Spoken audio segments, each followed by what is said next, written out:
Hello, everyone. Have a great Sunday. We're back playing Vampire the Masquerade Swansong. So, yeah. There's that. And, now we have the music.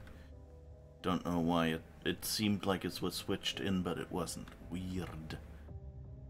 Okay, I'm glad to see that although the loading screen first looked like it would make me select the mission again and start it over, we actually managed to get back to where we were. It just remembered where we were loaded. Thank goodness. This game is a bit bad since you don't have explicit saves, and it warns you like, do you really want to leave the game?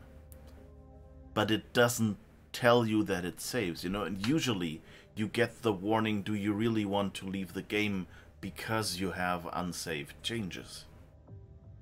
And so it's a bit annoying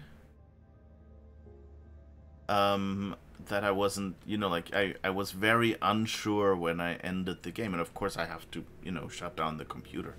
I can't just leave it running for a week.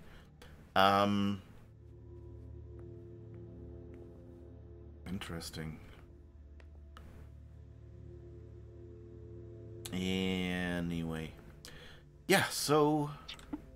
Surprise save game should not be a feature. Yes. It's, what is it called? Surprise mechanics, I think, is the positive spin way of referring to, you know, randomized loot box gambling. So anyway, we are back here with Leysha. And, I guess I can summarize the previous episode, even though it's a little bit of a spoiler since we don't have a raid in here now. And maybe I even remember some things I wanted to say last time. Or I'll just repeat the ones I've already said, who knows. But anyway, so Leysha had a little girl with her, Halsey, which Ada pointed out. Halsey is a name made up of the same letters as Leysha. It's an anagram. So that was already a clue. Also, it's unusual for children to be vampires because, you know, it's kind of hard to uphold the masquerade. Like, if you're a certain age, then people will just go, you know, like, as a child, you grow rather quickly into an adult. That's, you know, 20 years or something of your life before you get to your adult look. And then you have your adult look for probably 30 years or something, roughly unchanged. So you might get like slight wrinkles or something, you might gain or lose weight or things like that. But apart from that, you look the same for quite a while.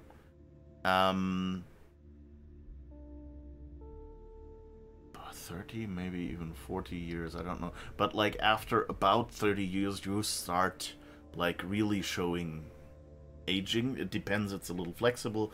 But, you know, you have this long stretch of 30 years that you basically look the same. And you have your young look that changes pretty quickly. And you have your old look, which, you know, you don't look wrinkled and gray for very long either, usually. Although I guess that's, you know, with today's life expectancy. But, like, you kind of deteriorate faster, usually.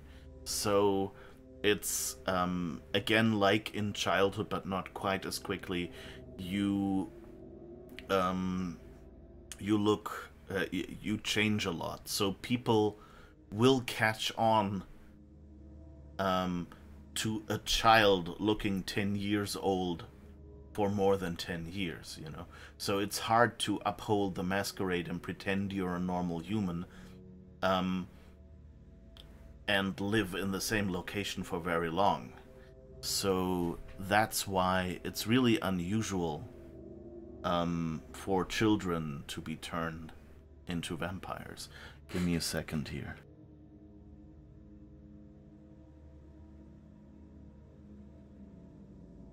Alright, yeah, that's better. Sorry about that. Just wanted to be able to lean back a little bit and still be in microphone range. Anyway, yeah, that's how it goes. So it was unusual that Leysha had a little child with her, and people, like, nobody seemed to interact with the child.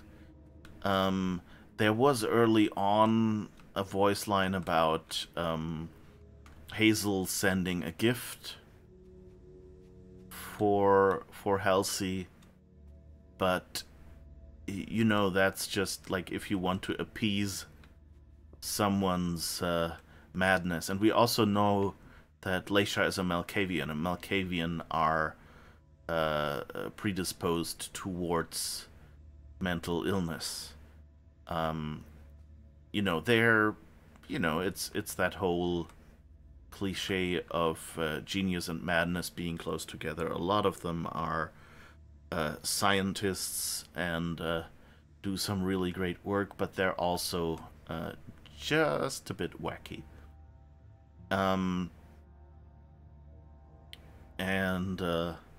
So it wasn't, or wacky is not a good expression, sorry about that. But, you know, like, they're just, they're not, like, many of them have hallucinations or are very eccentric or whatever. So people don't really like to hang out with Malkavians that much. But on the other hand, Malkavians tend to turn people who have special abilities.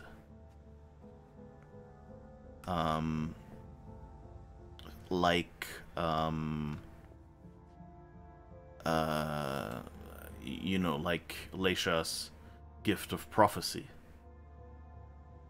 So, yeah, because of that, we were kind of suspicious whether Halsey was a real person, and it turned out they are the Olympic Games of Vampirism, a collection of mutants. That's a good way to put it. I actually, I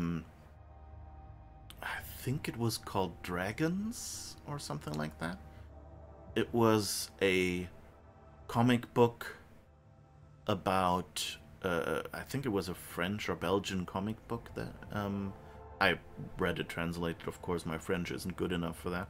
And it was set, like, in a sort of not too distant future, and one of the changes in that world, apart from there being dragons living among humans, but, you know, kind of glamoured to look like humans, was that the Olympic Games were happening during the time that story was set, and the Olympic Games had been basically taken over by companies that produce genetic mutations. So it was their showcase for how they could build specialized soldiers or something. I think they were basically, I don't think they were, like, you know, creatures created from scratch. I think it was more humans modified genetically. But it was really interesting because it basically, you know, they were, like, not mutants in the geneticist sense that you meant, that you know, like the current Olympics, where it's just like people have, you know, like their muscle mass builds faster or something, and so they go into weightlifting because they have a head start because of everyone else and can with the same amount of training suddenly be stronger or something like that. And in this case, it was like, you know, mutants in the sense of 50s sci-fi movies. So there were like basically fish people, you know, with like fins and like no neck and a fish-like head, going up against those from other genetics companies. Specialized humans like that. Yeah, and so we were asked, we were told by our friend Richard, the doctor in charge of Leysha. He told us, you know, like, you know, you're just imagining her, and here, this is the medication that you're supposed to take that you weren't given. Because apart from suppressing Halsey, it also kind of suppresses Leysha's precognitive abilities. So she was... so we had this big decision moment where we were asked to... where we were to decide whether we should take this medication or not. But it was like we were warned of Hazel, and Hazel kind of gave away her game and also like made it obvious that she couldn't hear Halsey. And I kind of took that as the, like, Leysha was very, you know, she doesn't want to lose Halsey. And she, and Halsey was also like begging her, you know, don't do this, and things like that. So it was a strong inner battle, but in the end, you know, I kind of decided that the signals were just enough that maybe Leysha would say, okay, if this is bullshit and I drink this, you know, probably nothing will happen because Halsey is still there. So it was kind of her, okay, what can I lose by taking this medication? And so we took it, and Halsey disappeared.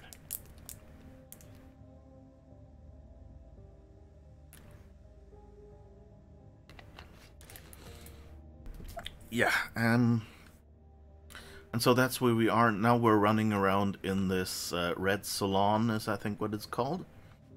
Not Red Room, as I say half the time.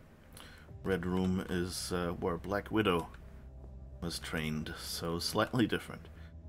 That's a huge telephone. Like, if you look at the size of those buttons...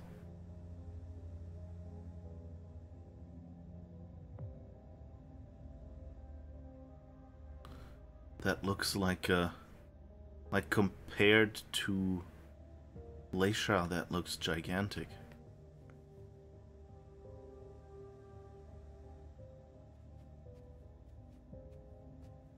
Okay, so we should probably... We're forced slow walking here. Now we can finally run again. Now we're forced slow walking. So we found this computer and found... There's lots of swans here, by the way, which is interesting. It made sense for Hazel, maybe. You know, like for one character to have a swan thing. That's where we found the key. Interesting, it kind of was like smooth when we took away the key. I guess the key was behind, like you could remove that plate or something like that. Anyway. But Richard says that madness isn't an illness. Madness, eccentricity, or pathology? Dr. S. Jousey. Behaviors and words are sometimes chalked up to eccentricity or quirkiness, but when this deviation from the norm becomes persistent, particularly when accompanied by delusional thinking, it is generally considered to be madness. However, norms vary from one culture to another, and from one era to another, and what we consider to be normal for standards and societies is different from one culture to another, depending on the frame of reference chosen. Since the 19th century, madness has been considered an illness. The term mental pathology is used, and the matter is studied from a medical perspective. Madness is thus something to be healed, to treat. Now, that is, progress from a pre-19th century viewpoint, where half the time people who had a psychic illness, psychological illness? Psychic is something else, sorry. Were considered prophets, and half the other time they were considered possessed by demons. So, there was... It didn't go too well for many people that had such an illness. So, from that point of view, this is kind of the real-world perspective. But then Leysha said that Richard, so our friend, the psychologist who gave us the medicine, so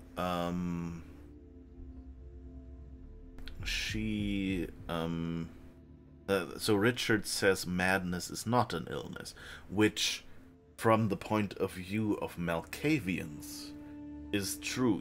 They say, again, it's a mutation, and mutations can be beneficial and detrimental, sometimes even at the same time, I mean, that's why, you would think that, for example, a sociopath, so a person who just indiscriminately murders others, wouldn't be a trait that gets handed on through evolution, because they would be found out and get killed, and they would be a danger to the tribe, so would be cast out or just killed because they're too dangerous and might come back, or might hurt someone else, and have no regrets. So you'd think that's not a trait that can make it through evolution, but actually it's a fairly common trait, because for one, many sociopaths, they're sure of themselves, and that makes them attractive. And they were useful, because if you have a tribe somewhere that's occasionally being attacked from the outside by other tribes, even, not just, predators and things like that, then it actually totally makes... then the problem is you need someone to, fight them off and potentially kill them. And most empathetic humans will feel horrible after killing one or two other humans, because they look like you. They, in some ways, behave like you. They might even, call to you and say, hey, like make excuses for what they do or whatever. Or when they die, might tell you something and go like, oh no, my children will starve now, or whatever.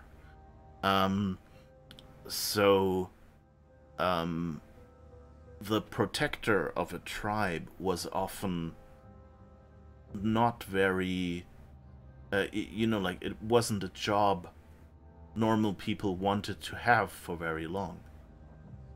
You get depressed and you get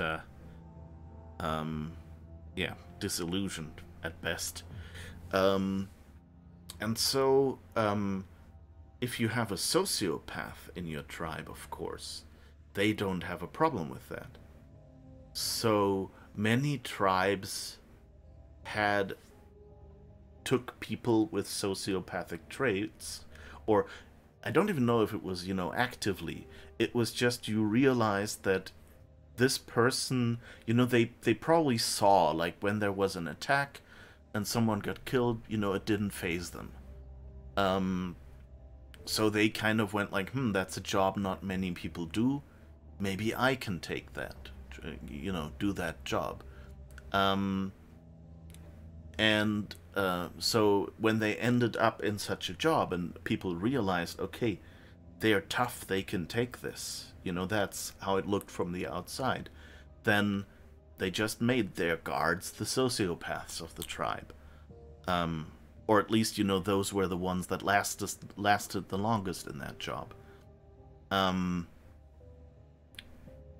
that's kind of how they survived. It was a genetically useful trait to not get depressed when you have to kill someone in self-defense. But of course it wasn't a trait that the majority of the tribe could have, because then they would have just eliminated each other ruthlessly, so and by the same measure you can say that many other kinds of madness can be useful in real life, it's more a cliche, but there is the cliche of the highly functioning genius autistic person, and that's, the problem with that is you kind of turn people into a tool, and an autistic person is a person like any other, and just because they're not highly functioning, for instance, it still means, they're a worthwhile human. It's a problem for you to communicate with them or something. But they of themselves, might be okay. So, they would maybe have turned into a hermit or something. In, like millennia ago or something. You don't know. And then they might not have had a problem, because they would have just sat in their cave and done whatever they wanted, and kind of nobody would have complained if they, do something that's considered weird by others, or that is detrimental in a social context.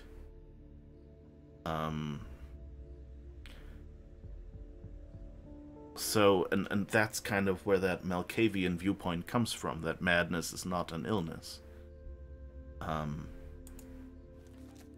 it's interesting that that book is here and that comment is here. There's a bag we cannot interact with. Nothing in this drawer.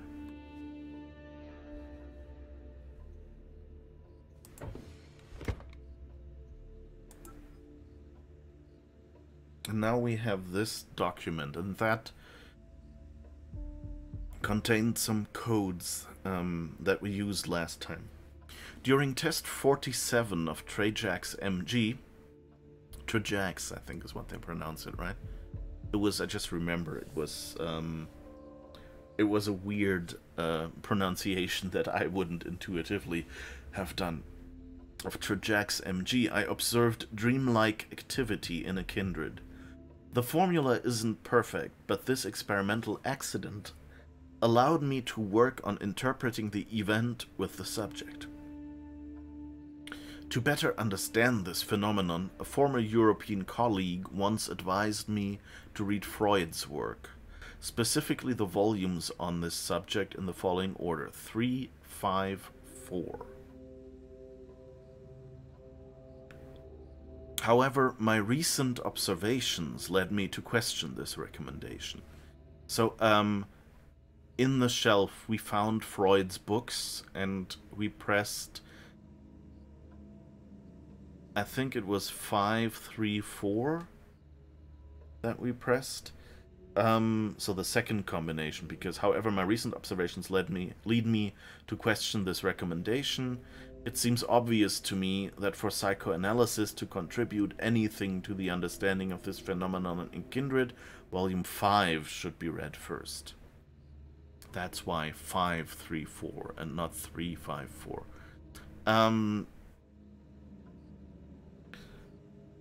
So that was the code, and that opened that gap in the wall that we stood next to, which contained a mechanism that we don't really know how to open yet.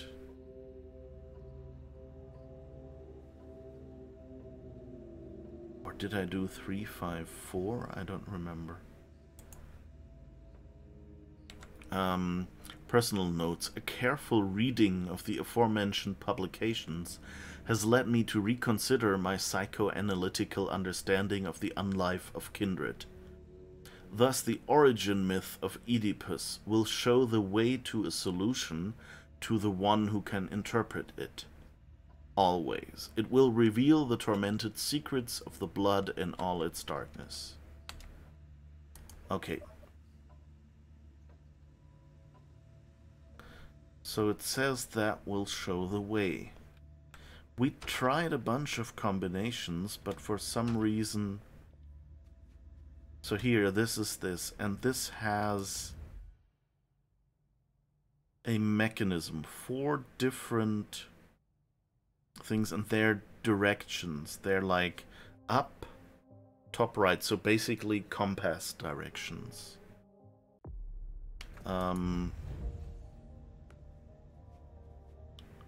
And I think I just realized how to read this. So, I thought it was like the numbers, because it's 2, 4, 3, 1, which is kind of weird, and so I tried to set those combinations. But of course there are people pointing in these pictures. And I just realized, here. I still have my notes from last time. Don't know if you can see this. No, you can't. It starts eliminating itself. So I wrote Freud 354534. Oedipus shows the way, number 4, question mark. And also a reminder that in the cellar we found the Trajax and the cooling mechanism, and the question whether we need to destroy it. So we'll have to look for that later. But anyway, so I tried, like, you know, combinations like 2, 4, 3, 1, and things like that. But actually, in every picture, I think there's someone pointing. So you can most obviously see it in the left one, where someone points in the lower left. Here, I think that's the lower right or the right. So I'll put... I'm drawing little circles now with, like, markers at the corners. So this could be meant as right or lower right. I'm not quite sure which hand we should rely on. So we'll try both if we have to. Oedipus indicating suffering, that seems to be a pretty clear pointing down, maybe?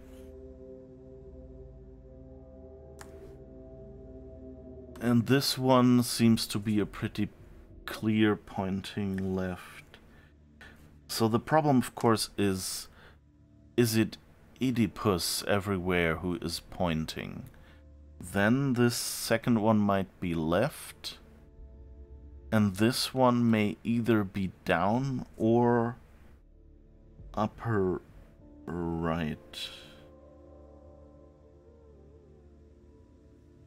But here he's the only one pointing. Yeah, it's an odd puzzle, but I'd try the same thing, yeah. So let's try that. Yeah, I find it a little... I think the gestures should be clearer. But, okay, maybe if there's not too many indications. So, this one has to be lower left. This one... probably lower right, if it's not right. This one is bottom or upper right. And this one is left. Okay, that wasn't it. Okay, so let's try the alternate settings. So this one to the right, and this one to the upper left. Okay, that's not it either. Huh. Okay, let's see that again.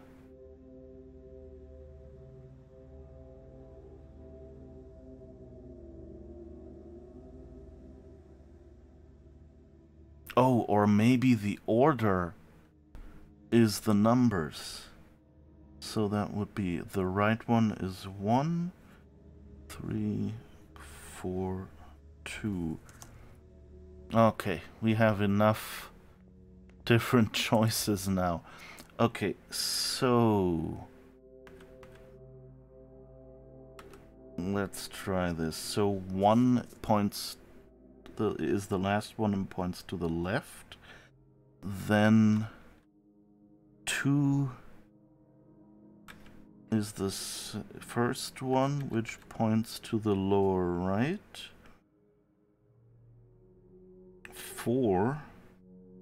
3 is the third one, which points to the upper left if it's Oedipus. We'll leave that. And 4 is the second one, which points to the right if it's Oedipus. So, okay. So Oedipus is maybe not it. So let's switch, no, what is it, 3 to down. And 4 to lower right. So 1 is left. 2 is lower left. 3 is down. And 4 is lower right.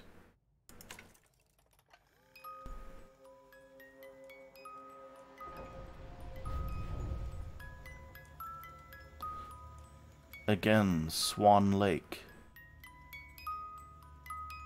Okay, that's a point of no return. We still haven't had this tape. Haven't found a tape. Okay, so the solution was take the paintings in order of their numbers and take the directions in whatever the loose arm was pointing. So that means like lower left for, so number 1 was Oedipus pointing all the way left. Number 2 is Oedipus pointing to the lower left. Number 3 is that lady pointing down. And number 4 is the other lady pointing to the lower right. That was the solution. That was a combination of a lot of different details. And I'm glad you had basically infinite attempts. Because if it had locked up or triggered an alarm or something like that, that would have been really problematic. And here's the Freud books we pushed. Okay, so I still haven't seen a tape anywhere. Oh, and I also... We saw some sort of prophecy last time, and I kind of completely spaced out at that moment and didn't notice anything. I don't even remember if something happened at the time. Or I clicked it while I was talking and just didn't open my eyes or something. Oh, here! We missed something. Thank goodness I didn't go through. Here is a tape stand.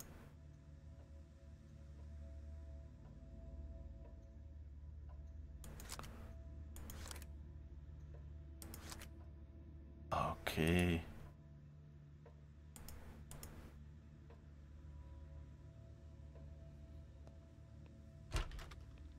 Thank goodness.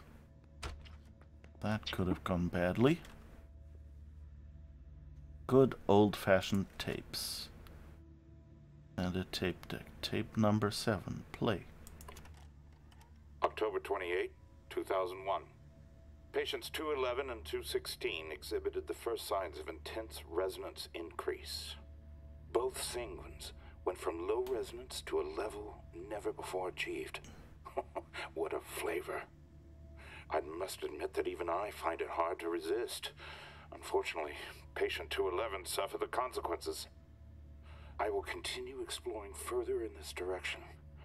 I feel that I am getting closer to the goal. Okay. Can we...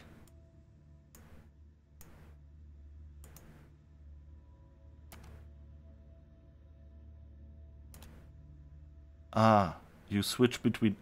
That's not how a real tape deck works. Those are like usually rewind and fast forward buttons.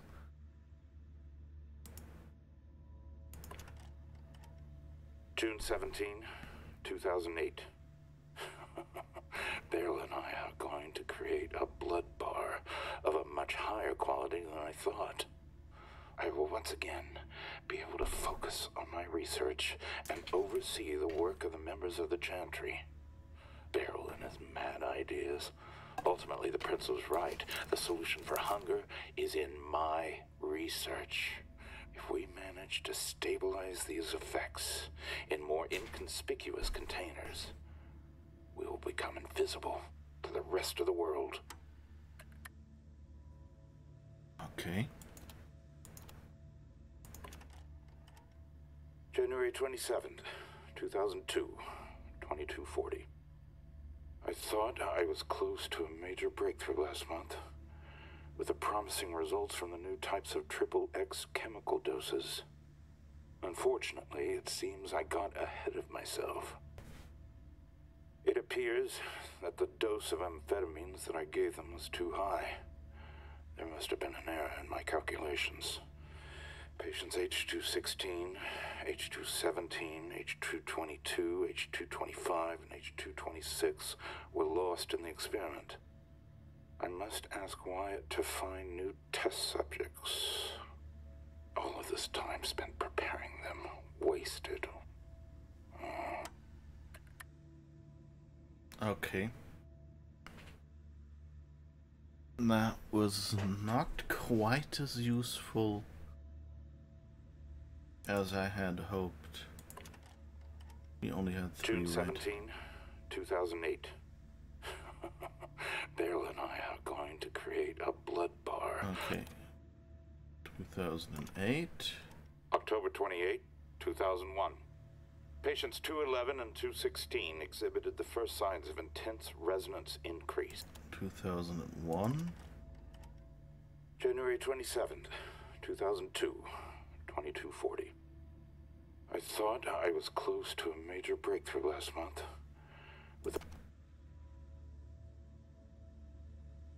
So he found the resonance increases, then had a setback in the tape with the higher number, and then says, hey, Beryl and he are going to be good after all.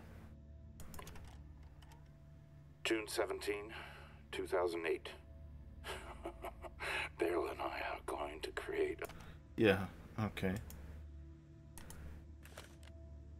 That's fascinating. Let's look in our inventory.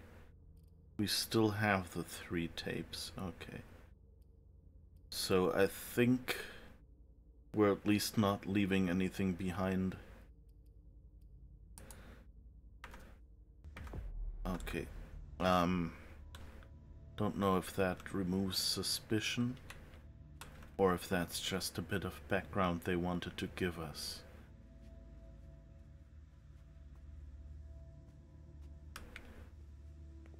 Okay. So now I guess I'm sad if they give you a premonition like that. It would be kind of like gameplay wise, it would be nice if you could replay that. That reminds me of clouds.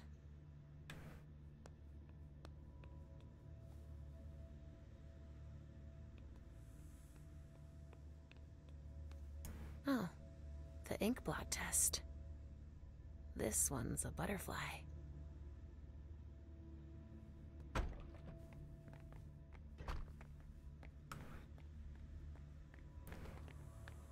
So we haven't done anything with these pipes yet.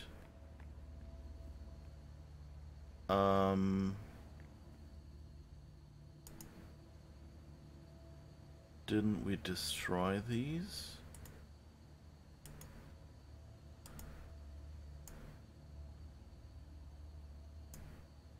Deneb Osborne, Boston, Jefferson Library. That's for the Hartford Warlocks, then. The hunters had better not get their hands on these addresses. Oh, so I guess it didn't surprise save? It just saved at like the last pivotal point. Sylvia Ortiz, Boston. 1 Nashua Street. We supply the prints too, obviously. The hunters had better not get their hands on these addresses. There we go.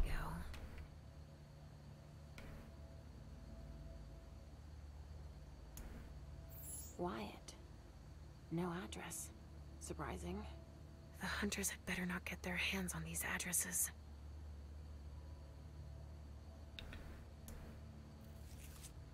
There we go. This is blood, not Trajax. QK the Third.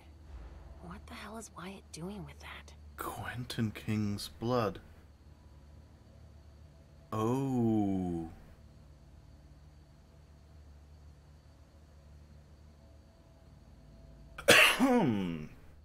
Now that's a twist. It wasn't open the last time we came by.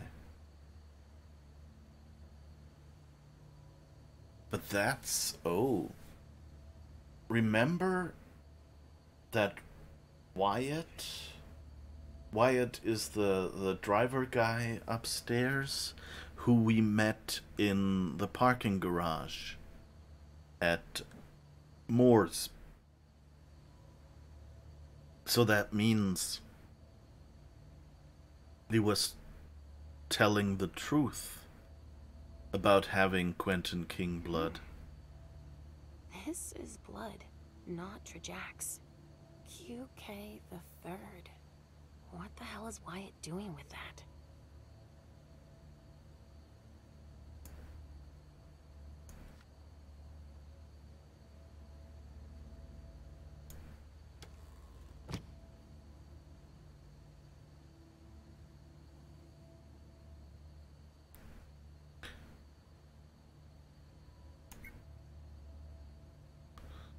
So we know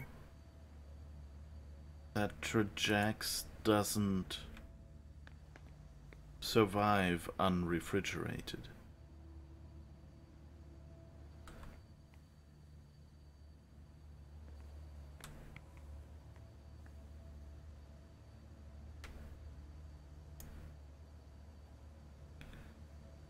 Okay. So we should be good destroying this, I hope.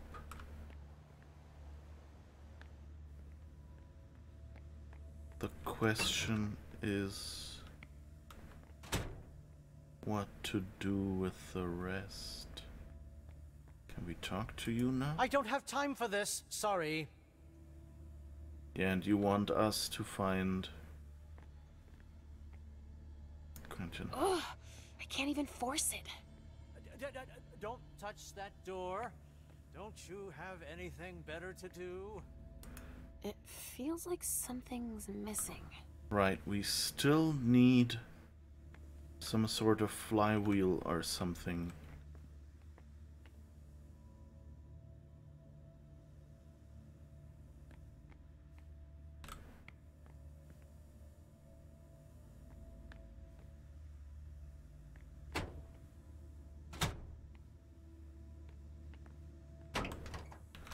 Oh, that was the sound.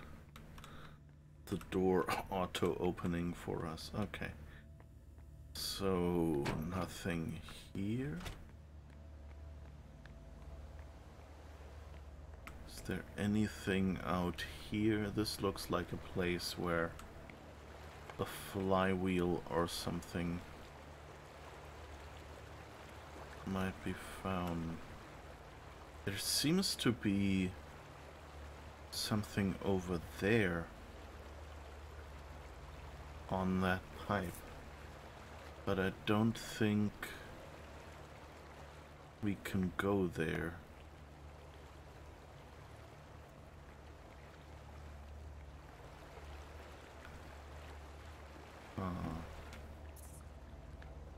Peep peep. Yes, little rats, all will be fine. I'm sure someone will want you for lunch.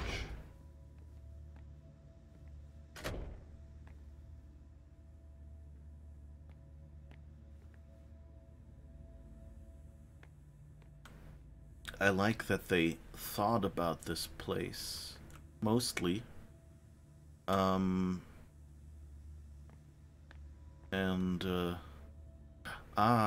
Here it is.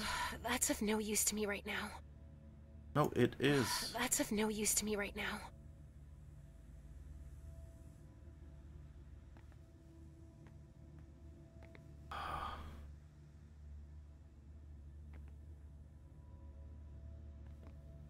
Collapsible ICBE 100.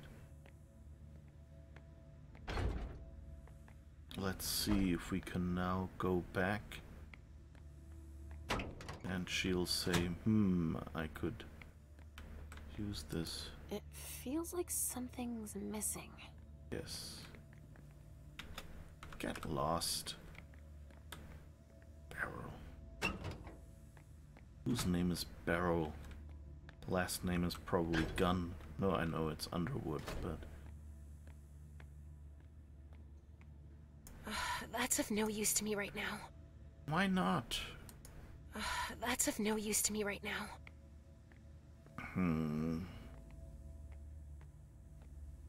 Alright.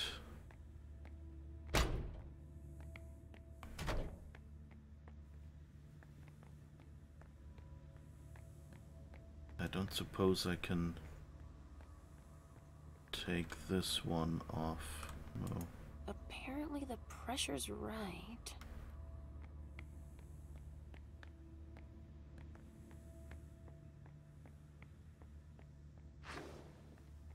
I guess we should check.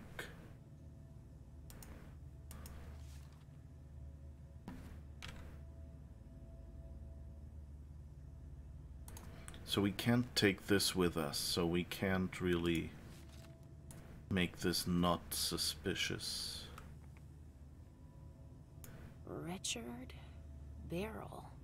Storage room. This looks like a pneumatic communication system.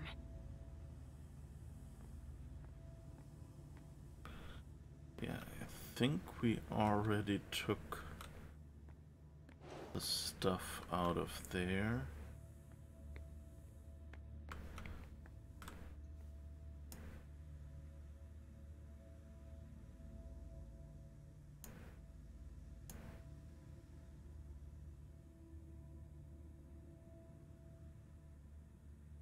Huh. 48.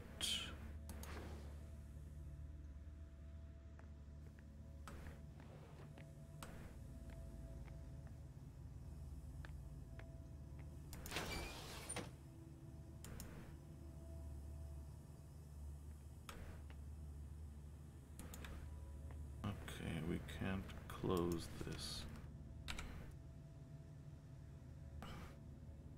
MG store between. Okay, that's 48, 44, 57, 35.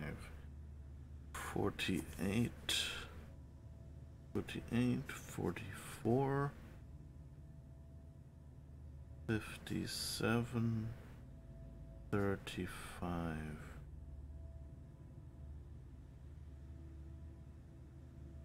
Below 35, 57 to 62, 44 to 50, and 48 to 50. So that means, are they all correct? 48 to 50. 44 to 50, yes, 47 is right. 57 to 62, 59 is right. And less than 35 is right as well.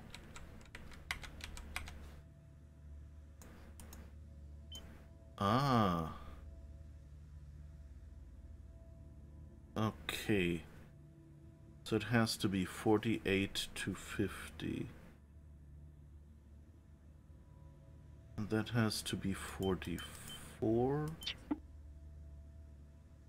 to 50. And this has to be 57. And this one There. has to be under. Now nobody can use it. Good.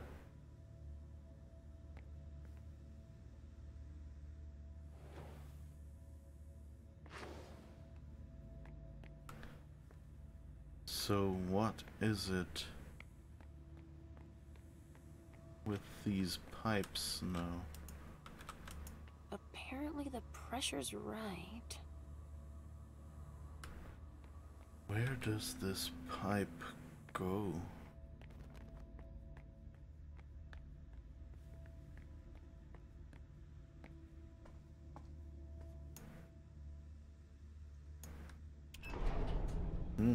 But I like this. It's... You know, I fell for it a couple of times, but in general, the rule in this game is well, it still holds your hand, like you have all the solutions, but it doesn't hold your hand the same way other games do. And I actually find that kind of refreshing, because what it does is it gives you, you know, like you have to find and explore. Well, you have to explore to find certain things. Something to keep the donors in an aggressive mood.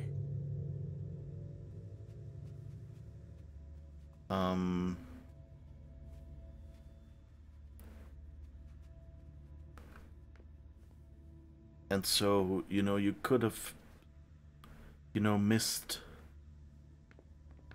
this whole destroy the Trajax thing. Someone mentioned that Richard went downstairs and that he has to destroy stuff.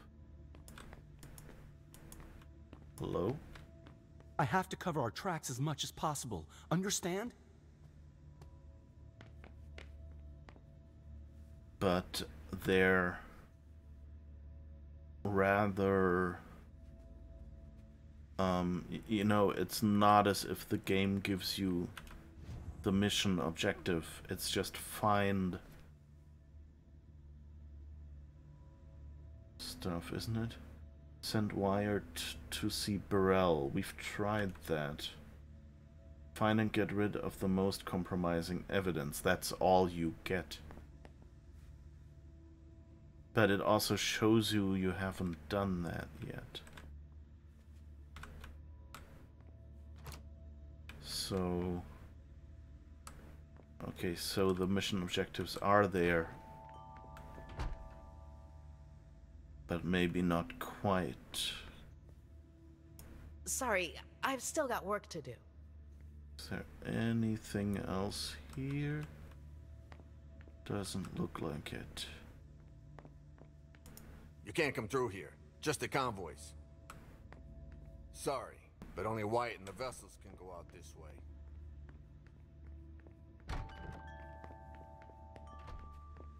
Okay, where did Wyatt end up, though? We're in deep shit.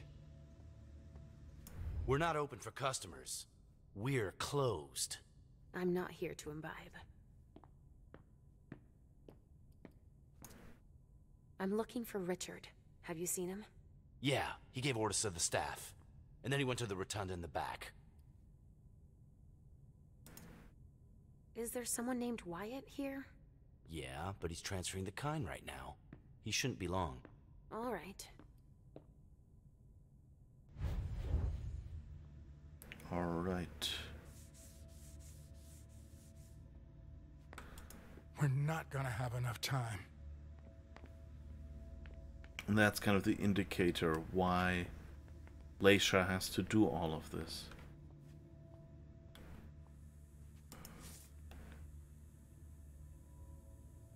Okay, that was basically... I think that was the hint for, or the reminder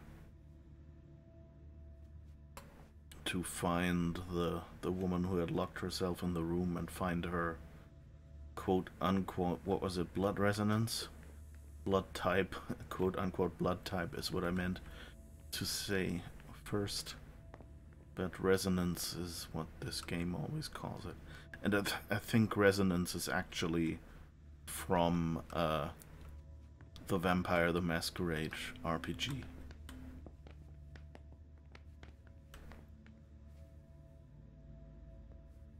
Ah, that's a reflection. I thought there was like some transparent thing behind that column. But it was just a reflection on the floor that looked like a straight line.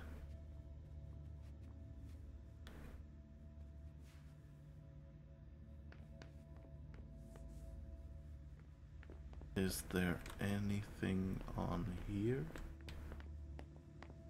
Ah. That's good. That might get us another point or two of hunger removed. That's where the elevator is.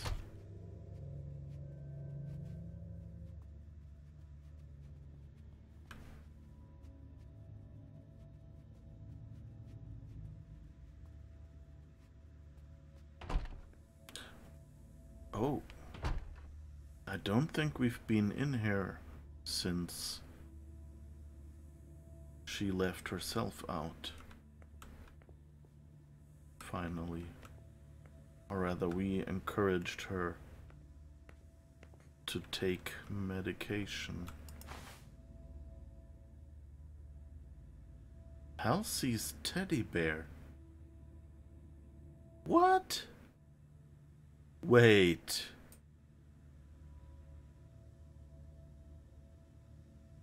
Wait. Remember, like, at the start of the game, Halsey, like, to get her out of the way, the game designers made Halsey's, that's how I interpreted it,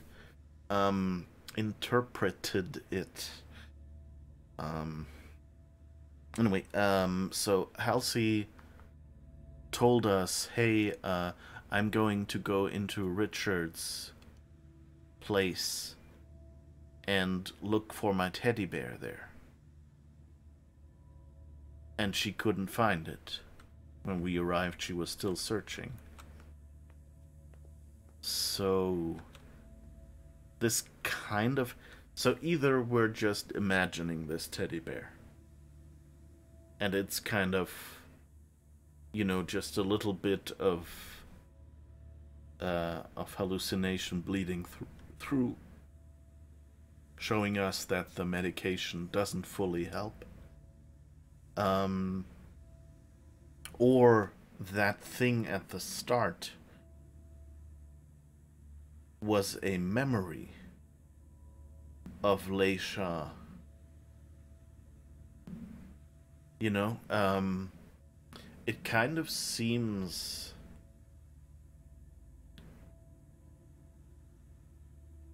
I wonder how large this chair is.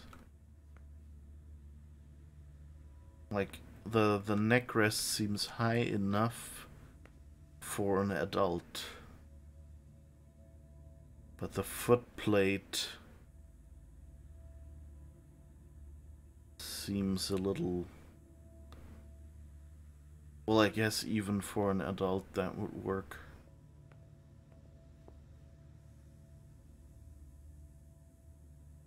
But anyway, so if Halsey was completely imaginary, then that teddy bear shouldn't exist. So assuming the teddy bear is not just a hallucination, that indicates that Halsey existed at some point in time. And I think we read a study somewhere, like one of the results of these studies, where there was an incident where I thought this could be how Leysha lost Halsey.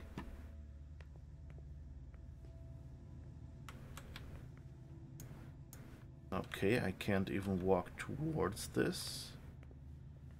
There's a weird invisible wall here.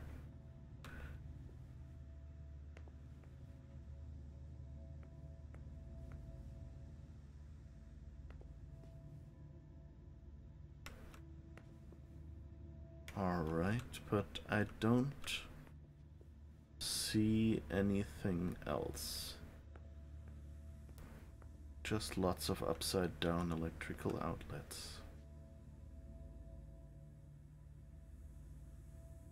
Making it a shocked face.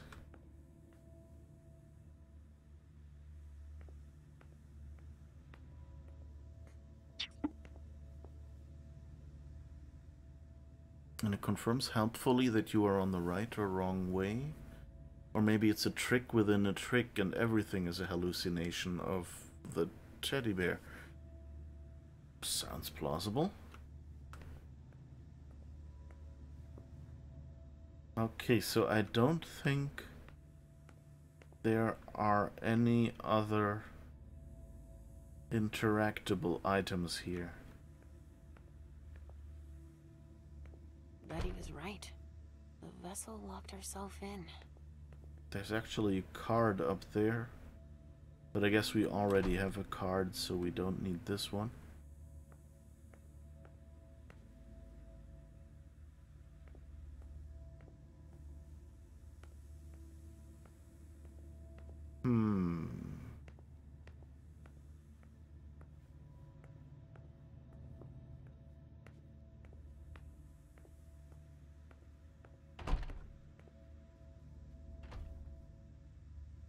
Never get her out at this rate. What? Betty was right. The vessel locked herself in. It's a text but not a voice line. That looks like a bug.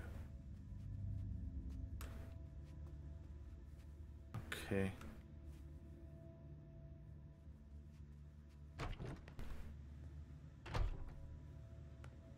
Is there anything left here?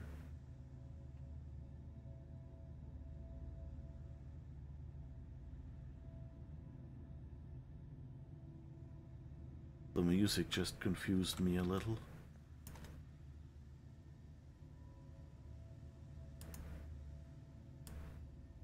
Hello?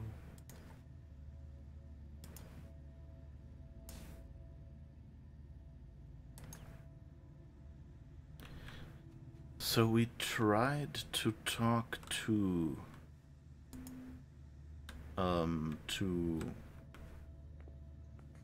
Wyatt and Burrell and couldn't get them.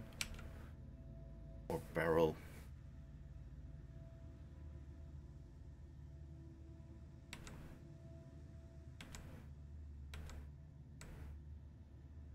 Okay.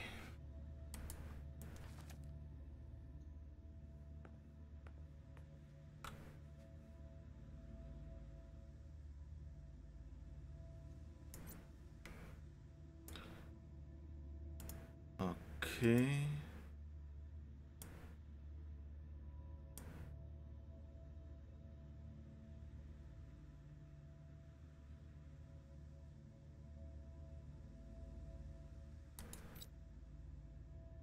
That wasn't anything we hadn't seen before.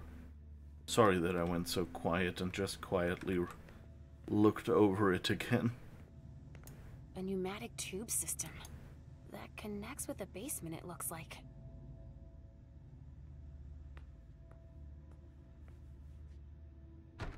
All right.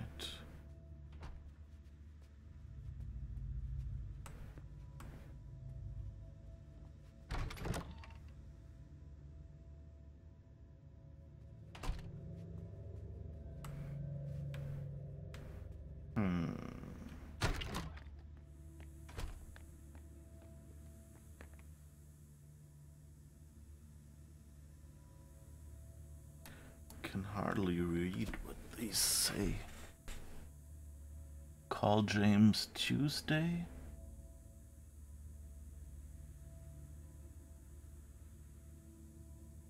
Wath? Third?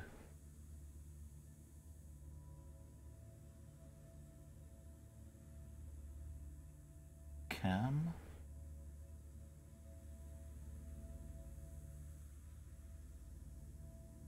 And then some numbers. And checked and X'd out. Not sure what that is.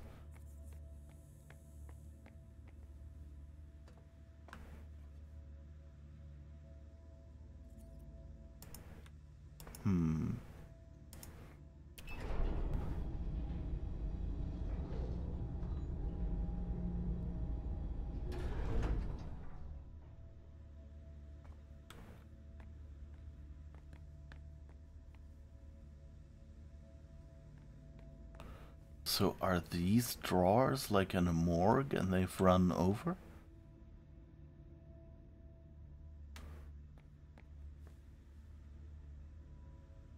That doesn't look good.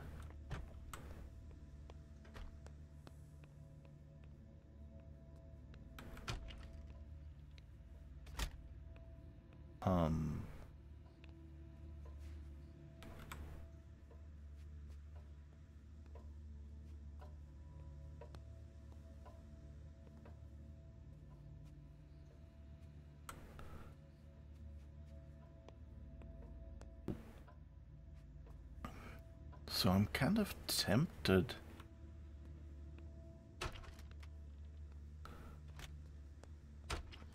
The question is, does this point of no return? I don't think it means we can go back. So I think this is the puzzle they expected us to solve last. So what else can we do?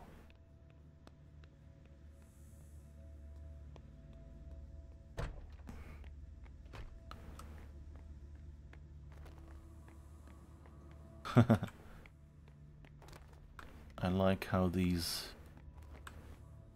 physics around. Apparently the pressure's right.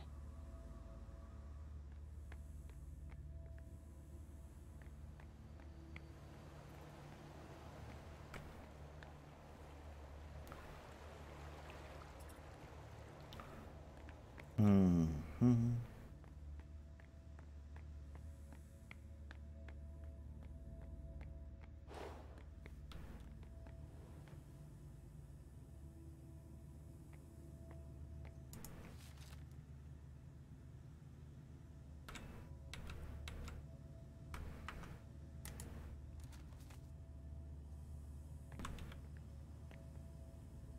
Can we move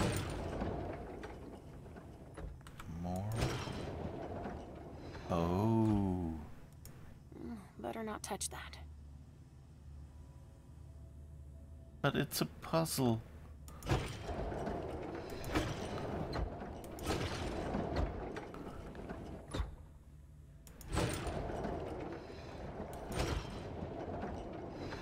Okay.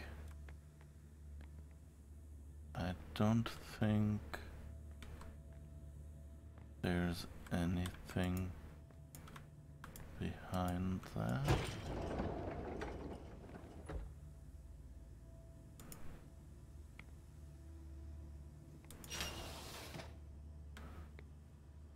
Okay, we can't do anything with these apparently.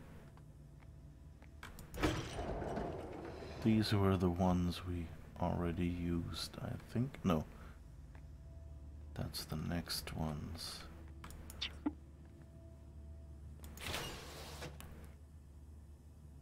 Surprise puzzle. Yeah, it feels a bit like that.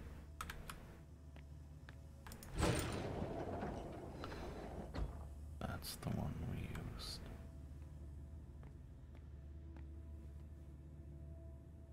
Decagon Manufacturing Company. Design Pressure. PSI. High side 312, low side 140. No idea what this is.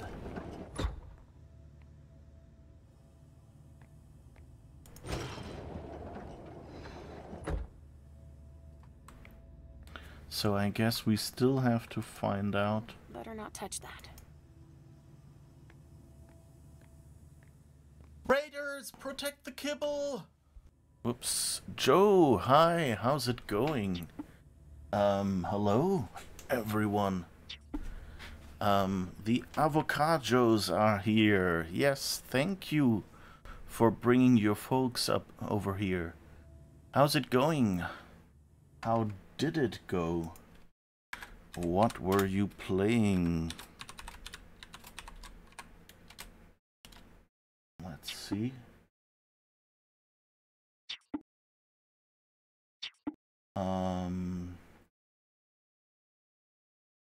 Oh, right, you were playing Sea of Thieves, I saw.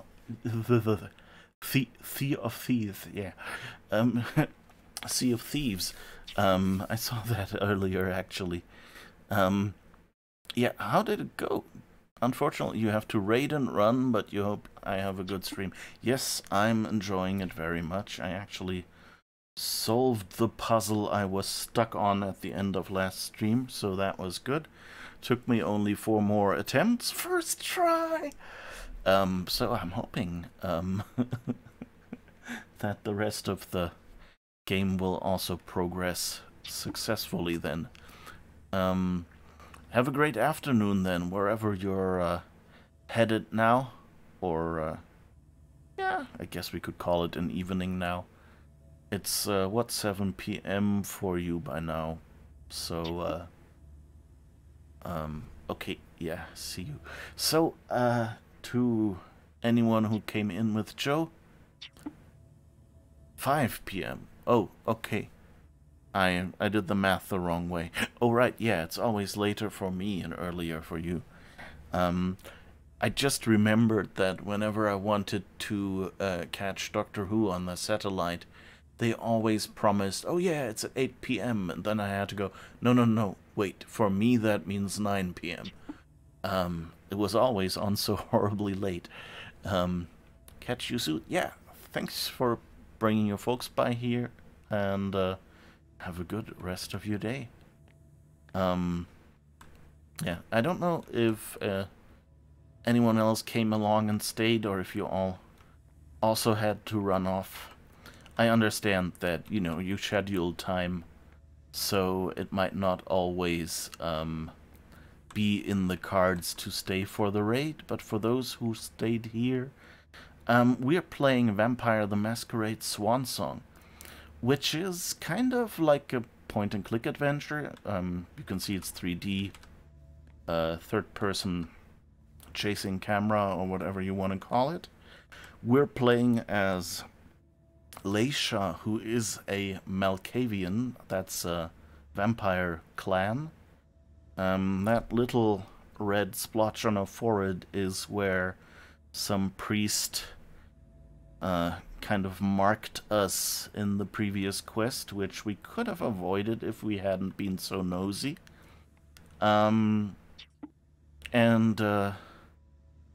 We are here to destroy evidence. This is a red salon, so kind of like a vampire bar. Chausin... Is that Chausinism? Or... I hope I pronounced that right.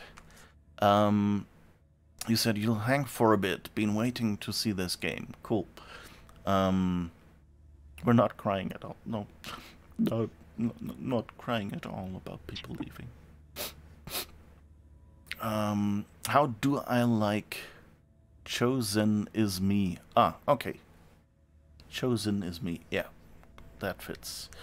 I'm really enjoying Swansong. I actually the last 2 times I missed my breaks and played 2 hours extra each evening, so that should give you an indication of how sucked up in this story I got. That's of no use to me right now. Okay, so I guess we have a puzzle here that we haven't really figured out yet. But yeah, it's really cool. We had some amazing decisions. If some of you want to play it, I already summarized them at the start of the stream, so I'm not sure I should repeat them and thereby spoil some major plot point in Leysha's story. So you play as 3 different vampires in this game, and so this is one of them. As I said, she's a Malkavian, which are people who are kind of special. They're somewhere between madness and psychic ability, usually going around in that spectrum. So Leysha here used to have hallucinations, and also she has the precognitive abilities, which we kind of tried to avoid it most of the time. And this guy here is very rude. I don't have time for this, sorry. He keeps telling us to tell him when his friend is here, and then keeps telling us, no, don't do that. There's no way. I told you to find Wyatt. We don't have much time. Yeah, I found Wyatt. I talked to him.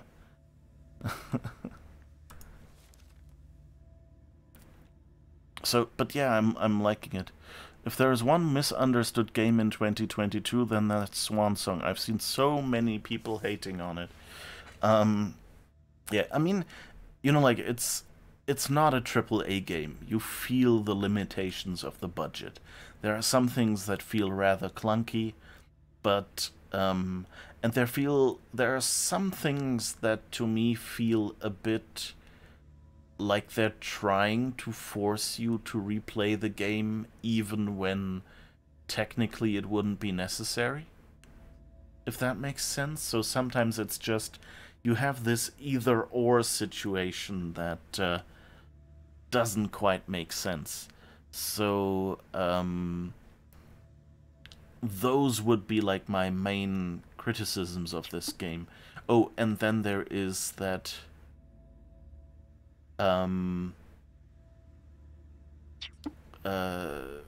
you know, the saving UI is really confusing. You never know, like, basically you don't have arbitrary saves, and it's quite awkward.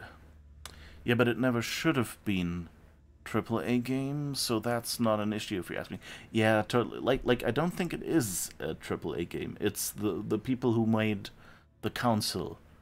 So, you know, it's a smaller studio. And they're, you know, they're pushing above their weight. This game feels really well. Medical center. Barrel's funneling bodies to them and lining his own pockets then. I'm not sure Hazel'd be happy to hear she's losing money like that.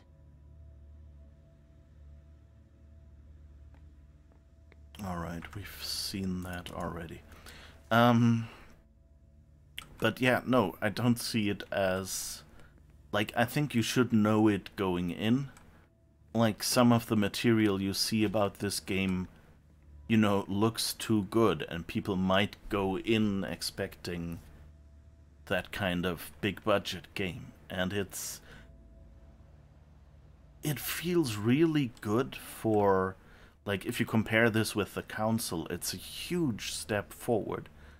But it's a good game. Like, there's some clunky... Like, the examine UI is very awkward. Like, the mouse is like 1/10 of the speed or something, and you have to kind of wave around, and there's, like, points where it stops. Oh, and the aiming. You don't have a reticle in the middle of the screen. And the closest interaction point always highlights. But, like, if this is highlighted and I click, nothing happens. Oh, no, actually, this time it... Great, this time it works. But anyway, usually you have to kind of aim in the middle to actually interact with something. And without a reticle, that's kind of difficult. And it's already highlighted the item you want to interact with. It just doesn't react to the click, you know. So there are some things, you know, where I would go like, you know, they should have had another look over that or something. But it's fine, you know. And the story is really nice. I mean, why wouldn't it be? You know, it's based on Vampire the Masquerade. So you're basically drowning in lore and in intrigue, and you can just take something from these rulebooks or whatever and just mix them up. So there's some really great backstabbing and other things you can do. And there's no big characters people expect you to use. You know, it's an RPG. There is really no main character. It's always the story is about the player doing something in this world.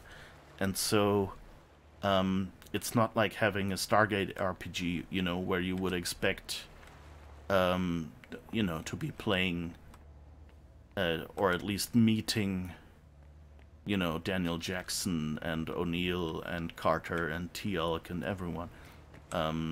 Or Shari, or wherever, if it's the movie continuity, you know, there's certain characters you'd expect to meet, but that's not here. So they have a lot of freedom and they use it really well. And the mechanics they're more on the pen and paper RPG side, but it's not overly annoying. So it's not like an action RPG where you have this less. It feels more you know, there were some moments where it was basically just a cutscene with go left or go right decisions, like in, what is it called, Until Dawn? The role-playing game where it's like follow this person outside or stay inside and while the bear attacks or whatever.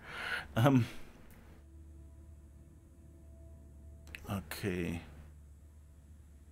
Murphy's Law in Practice? Not sure what that was in reference to. The main issue you have with Swansong is that it can feel a bit overwhelming to anybody that is new to the franchise, because Swansong is really truly aimed towards people already familiar with World of Darkness and actual tabletop RPG. Yeah, it feels a bit like that.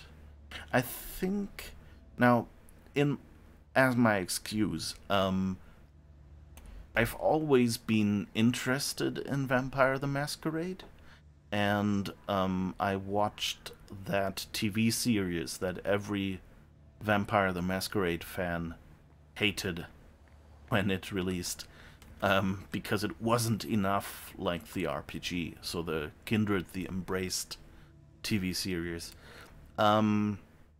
which was basically, you know, Beverly Hills 90210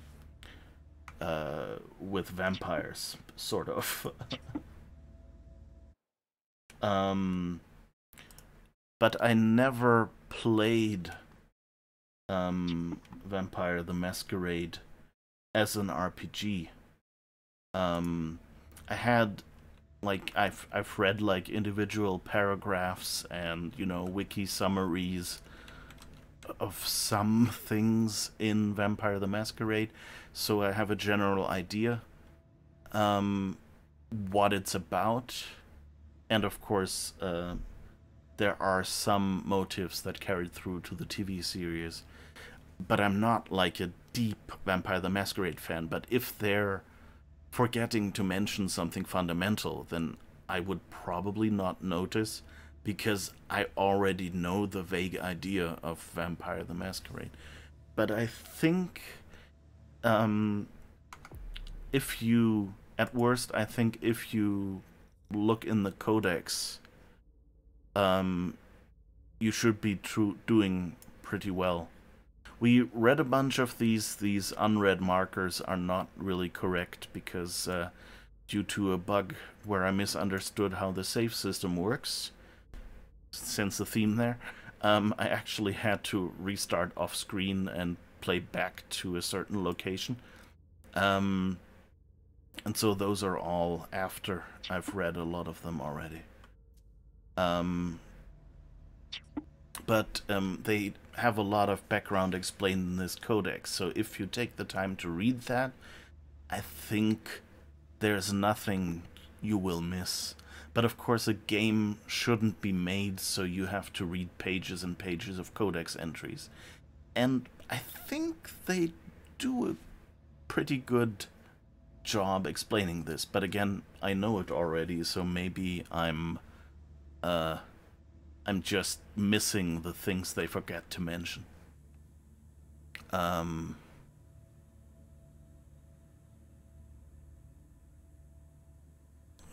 Okay, let's see, where were we? Here, okay. At least it's not a fighting game where quick aiming would be needed. Well, yeah, that too. I mean, you know, it's not bad to have an action RPG or something with fight mechanics or something, but I like, of course, I'm more of a fan of the slow, story-heavy games with puzzles. So, you know, not having shooting in here is, you know, a positive point in my book if the rest is right, and it is pretty good here.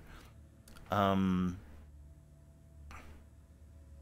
refer to your demonstration of the inspection mechanics. It worked when you expected it to fail. Yeah. It's a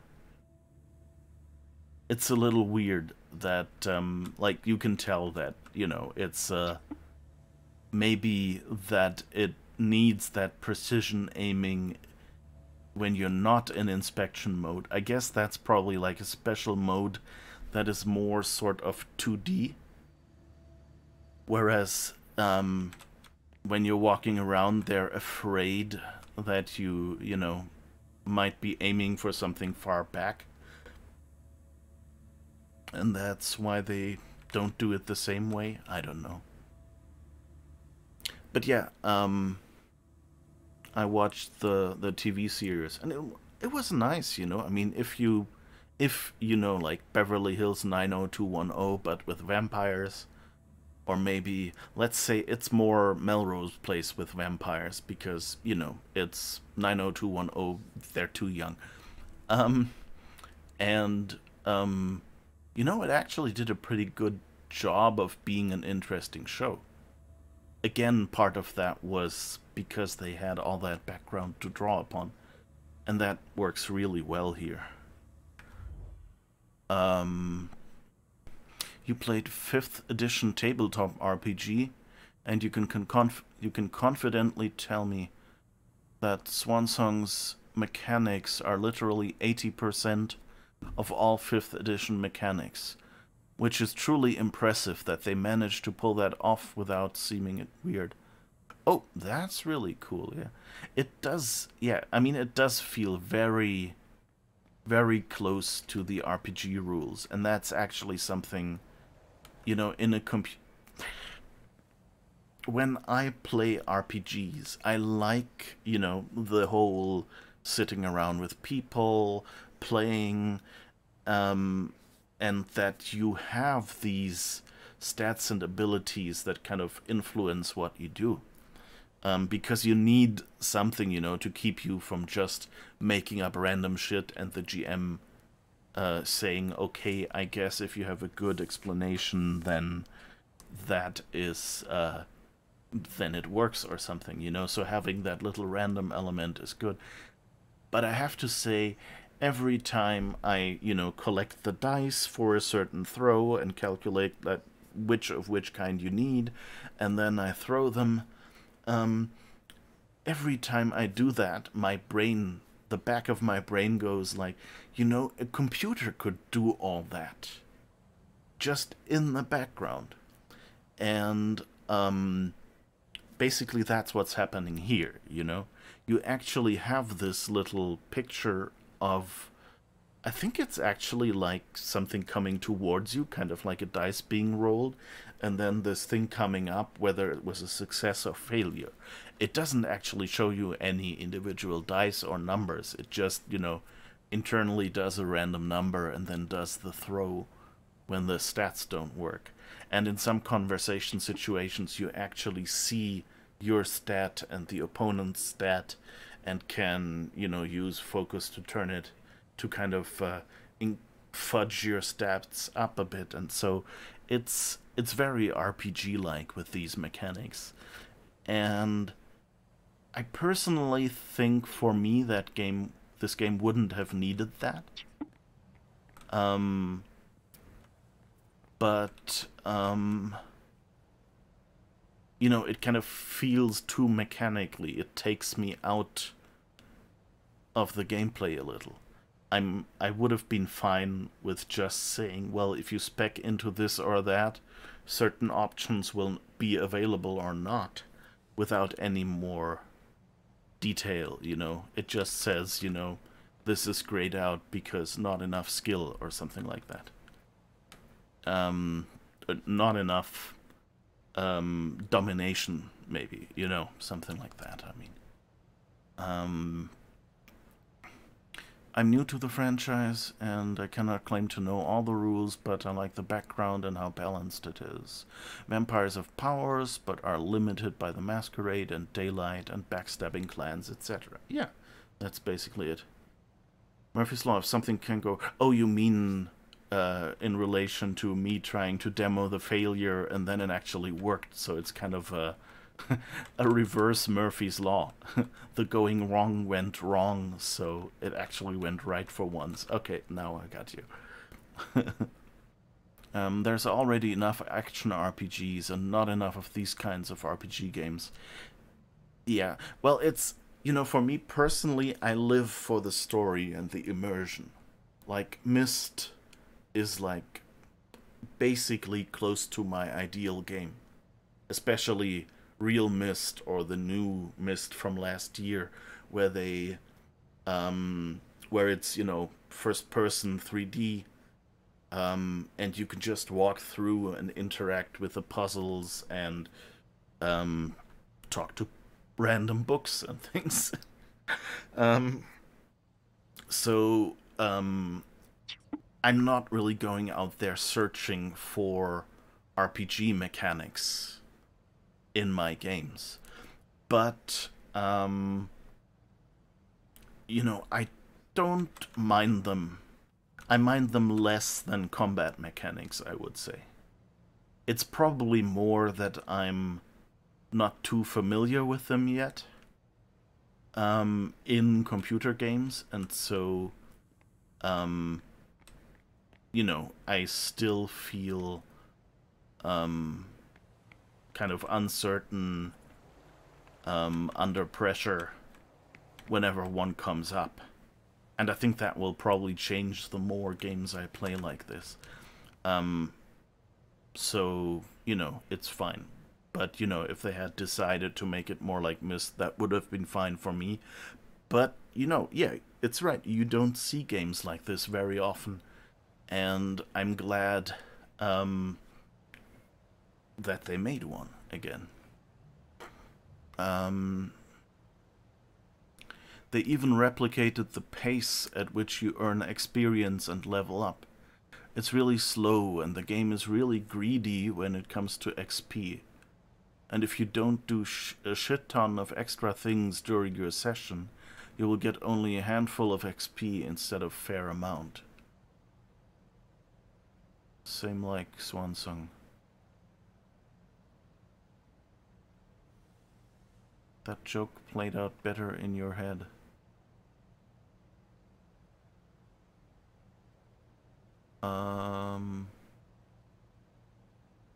Sorry, again, not quite sure what that was in reference to. But anyway, so we're at a very weird point where I actually have unlocked the point where I can end this quest, this chapter for Leysha.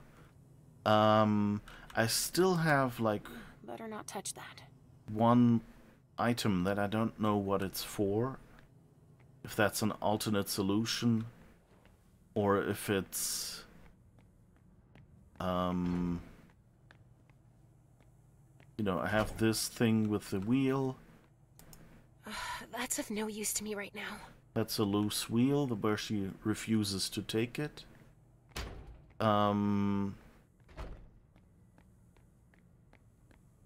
Here is an asshole, and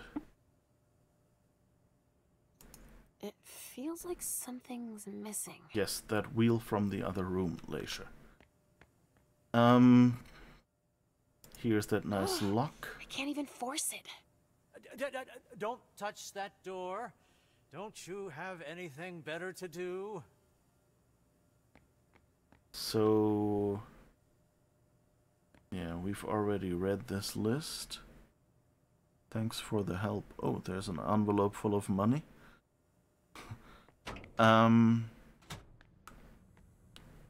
So, and we have this here. Apparently the pressure's right. And I don't know what to do with it.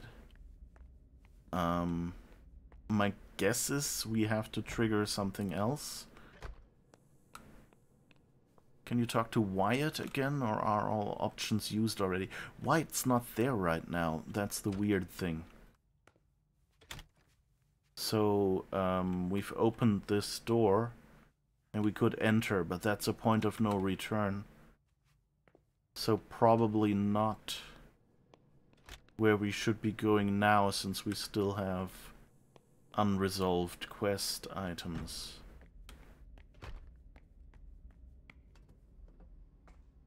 these forced walking sequences, like that certain locations are just forced walk, is rather annoying. But, you know, really enjoying this game. It's just, and it's also pretty. It's, you know, it's stylized, I would say. Like, you know, they knew they couldn't really make it real, so they went for just a slight cartoonish style. And that really works, you know. It's just slightly exaggerated. And that's the sweet spot where they don't all look horribly creepy, and at the same time,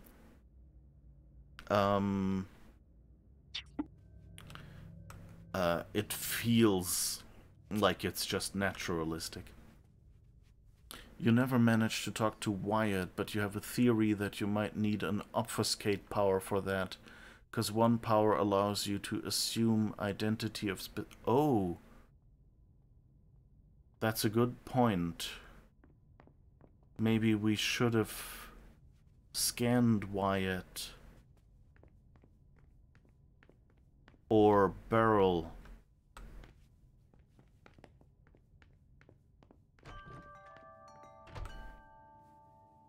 Oh. Never noticed that doorbell. Alright, who...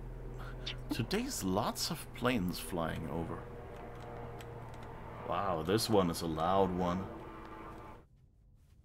The walkthrough says this one has many missable objectives.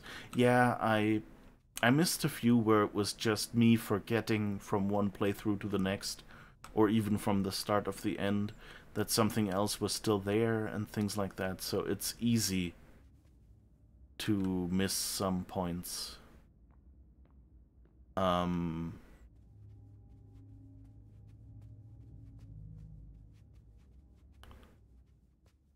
Betty was right.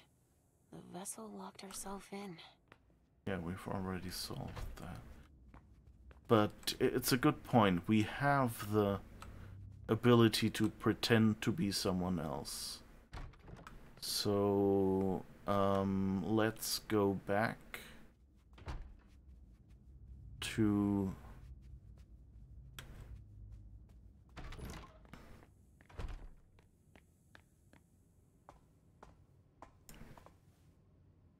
Beryl and see if maybe scanning him brings back Wyatt. It's a bit annoying that, you know, they decided to just make Wyatt go away. I mean, yes, he's transporting stuff, but, you know, he should be returning. So...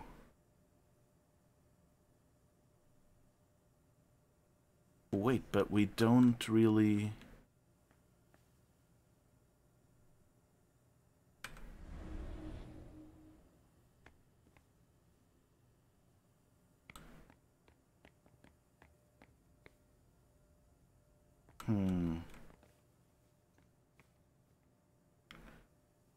Oh. Maybe we can watch him now. But we can't scan him. I guess that was why I didn't do it, because we weren't giving the prompt. I have, like, the third ability is the one where I can pretend to be someone else.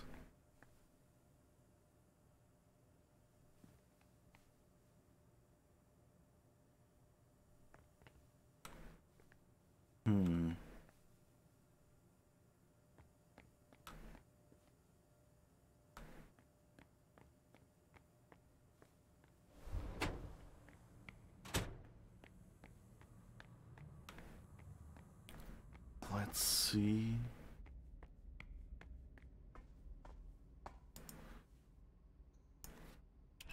Maybe if we go up, the walkthrough says, yeah, I've already seen that.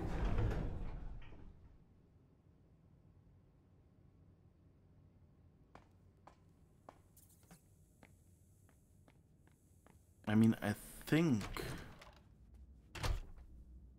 I definitely have the power to pretend, like to take over someone's uniform.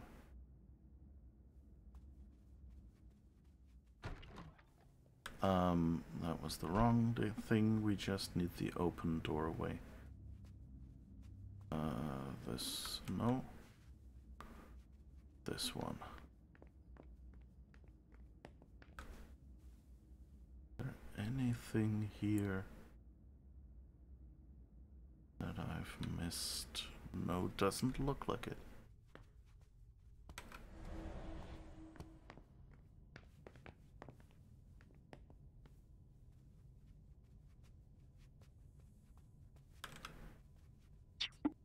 Can I pretend to be any of you? I don't think so.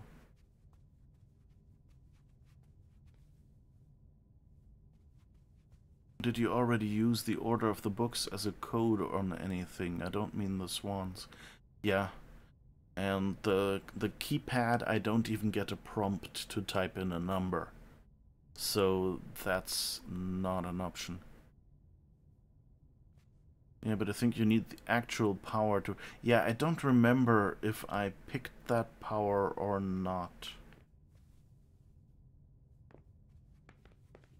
I definitely considered it, but it might be...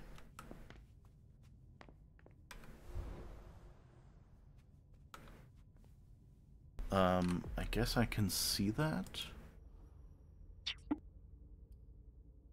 Mask of Stealth, Cloak of Concealment, Compel Heightened Senses, Psychometry,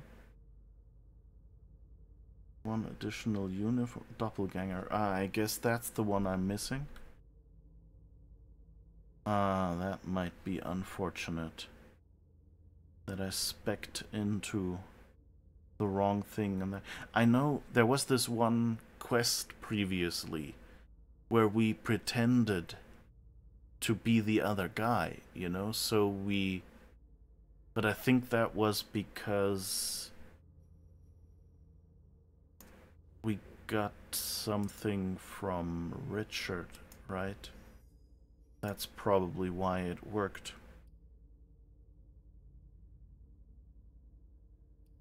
And we don't need to restore any willpower. We can increase my security rating. And we can eliminate 2 hunger. Not sure it's that urgent right now. And these are all black key found in Dr. Dunham's office. I'm not sure we've done anything with this key yet.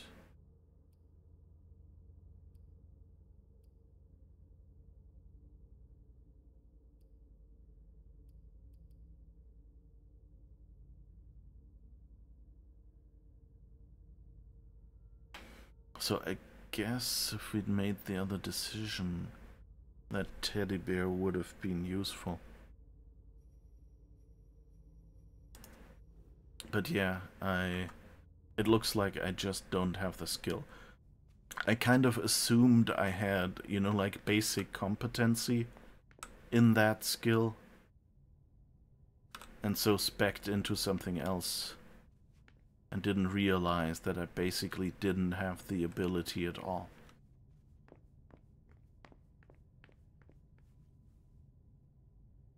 So...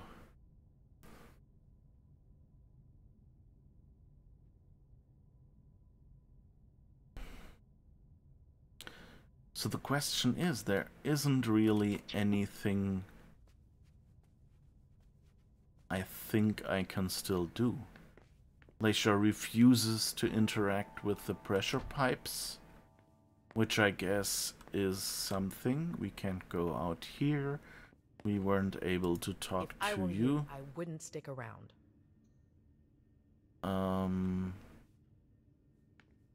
We can't go back there.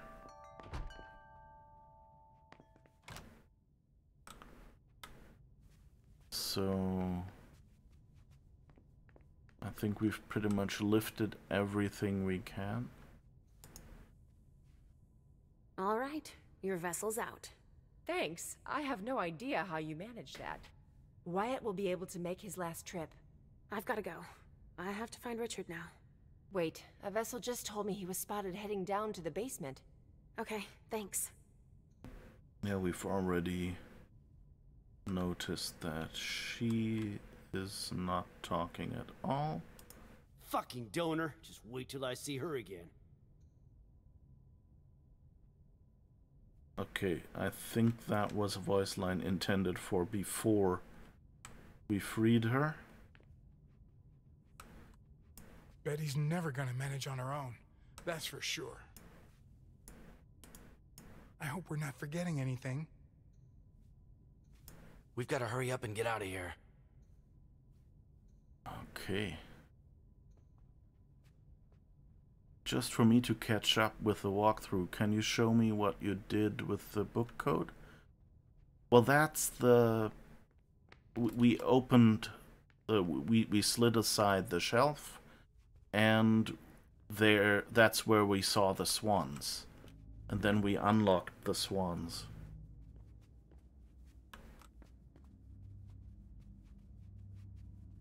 And I don't think we can interact with it any further. So...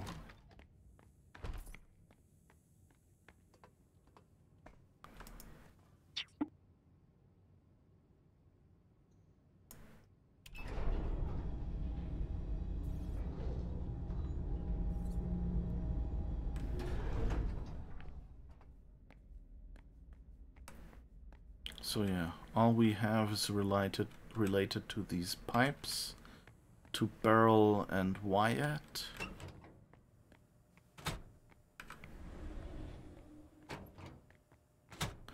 I think he just randomly walks around here. But he doesn't do anything worth observing. We have an unused key here. A black key. But I don't think I have any place where I have a door where it says Boston Medical Center, VA Boston Healthcare System. Huh. So that's who we're selling our empty donors to. Smart.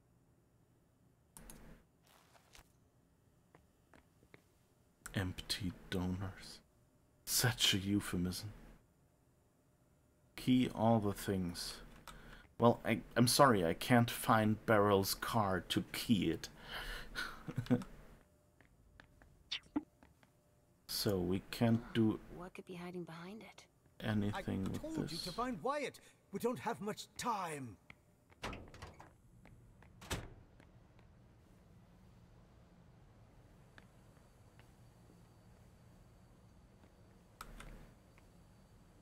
We've one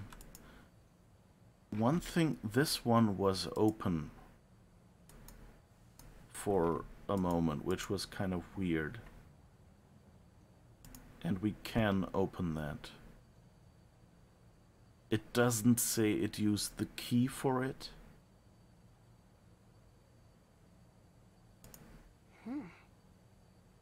This is blood, not Trajax. QK the Third. What the hell is Wyatt doing with that? And we know from what is his name? Caleb? Something like that. The dude. He talked to Wyatt in that parking garage, and Wyatt said he had some of Quentin King the Third's blood.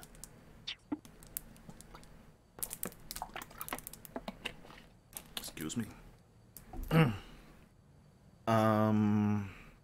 But anyway,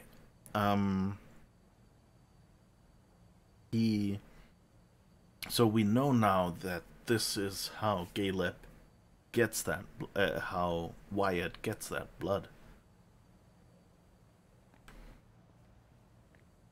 So, but that seems to be all we can do with it.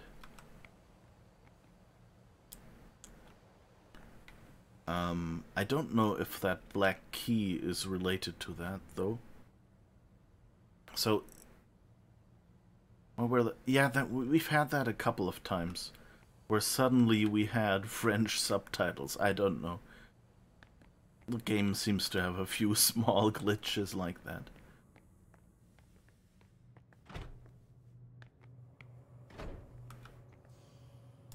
Wow, that looks complicated. Wow, that looks complicated.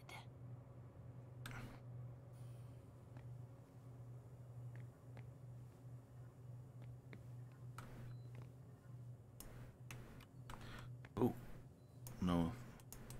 We can't open this one. And it takes lockpick 3. Oh, wait, no, it takes 3 willpower. But it takes security 2, so we could use our lockpicks on that.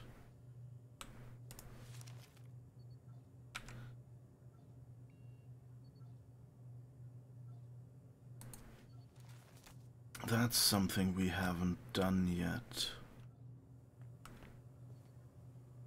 So I guess that might be worth a try. But that doesn't have to be this blood. This is probably just normal blood for his alchemy, seeing how this entire place has for its purpose. No, it has to be basically a fountain of blood for any kindred. No, here's the thing. First, this box, before we tore off the label, said that this goes to Wyatt. And second, she said the blood was labeled as QK3.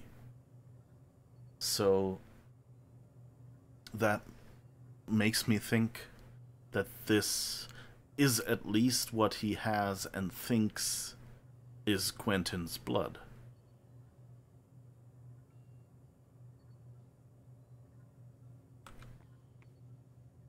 But I guess since I misread that, I think I can probably use 2 of these, right? 1, 2. And now I can pick the lock. Tremere brooch. Oh, that's gear. Okay, so that's something I can equip. And what does it do? That's my first gear. Secret Tremere rituals allow the warlocks to enchant inconspicuous items to enhance the wearer's abilities. The risk of opponent focus is reduced by 25 in a dialogue. For 3 disciplines 1, you eliminate 3 hunger. In a dialogue, each discipline 1 increases suspicion by 1. That doesn't sound so good. Why do I want to increase suspicion? Not sure. So I trade hunger for suspicion, basically. And I get less opponent focus.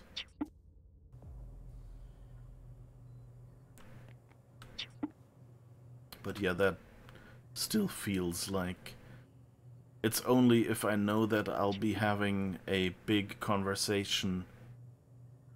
Literally cursed item. Yeah, it feels like that. Okay, we've seen this.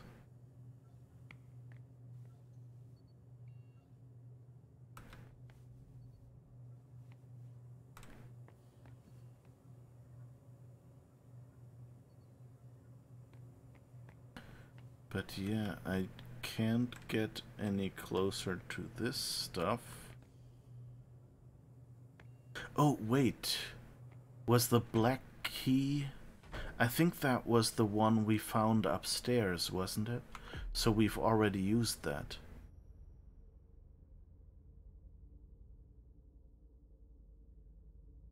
I think we used that...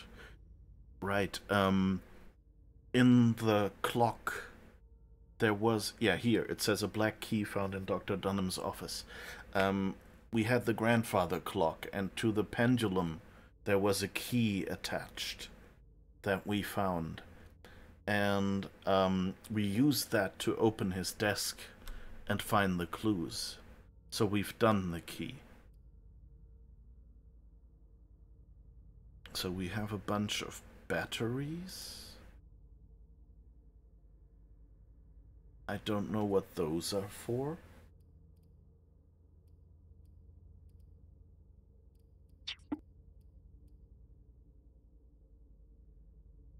So no unused key. Yeah. Sorry about that. It just... You know, it just had the generic name because of course they didn't want to give away that it's the desk key.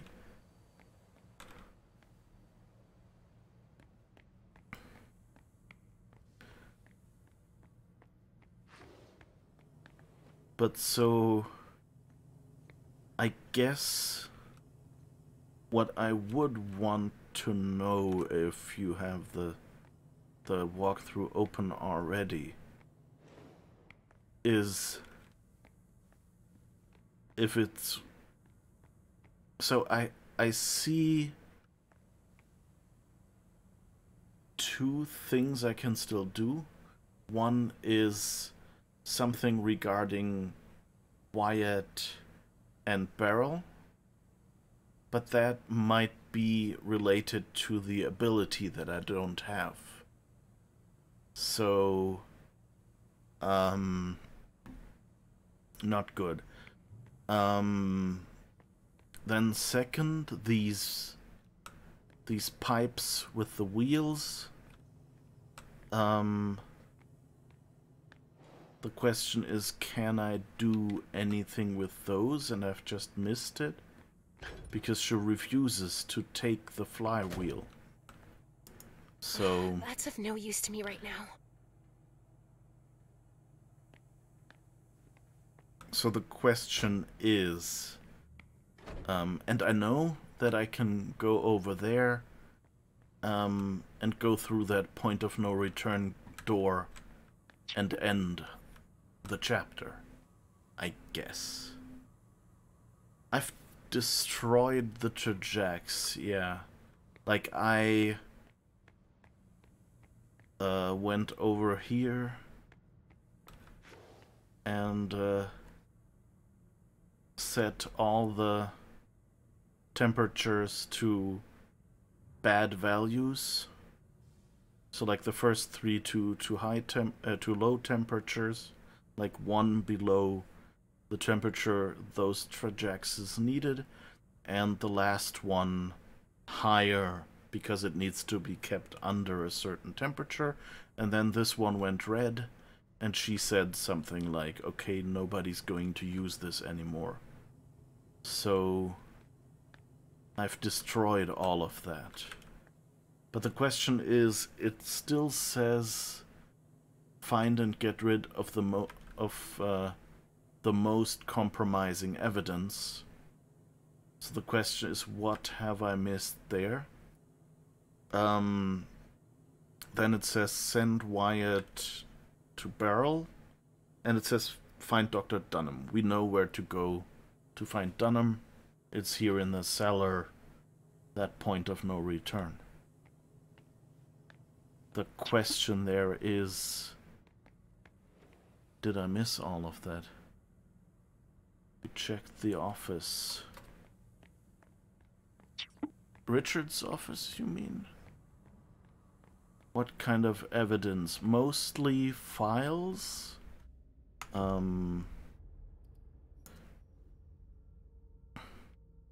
I've got the study files.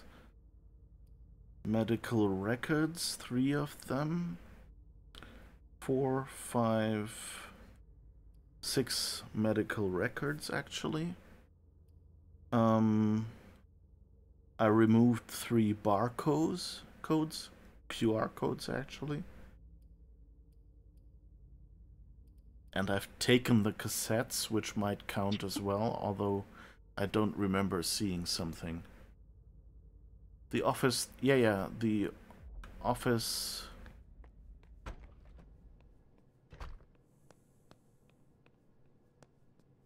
That's where I found the key, here in the grandfather clock. I found the 3 cassette tapes. I read this, but I can't pick it up. I think there were some files on the tables or in the drawers. Emptied all of those out. Doesn't look like I can do anything with the computer. Apart from those were the clues I used to unlock the secret door next door.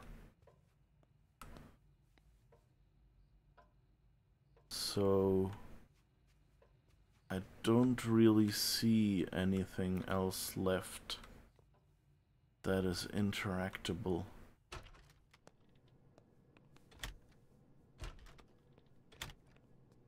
I had a premonition about this thing that I don't remember what it was.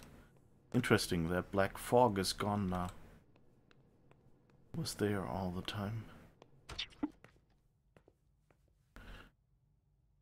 I think there is 1 file left past that point of no return as well, so there is no telling for sure if you missed something.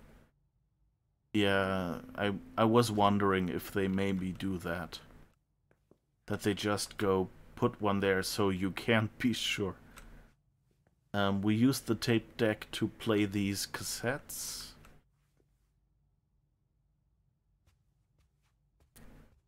Here we interacting with these Freud books, slid the bookshelf aside and entering the code from the paintings here. Cracked open that door. So we could go in there.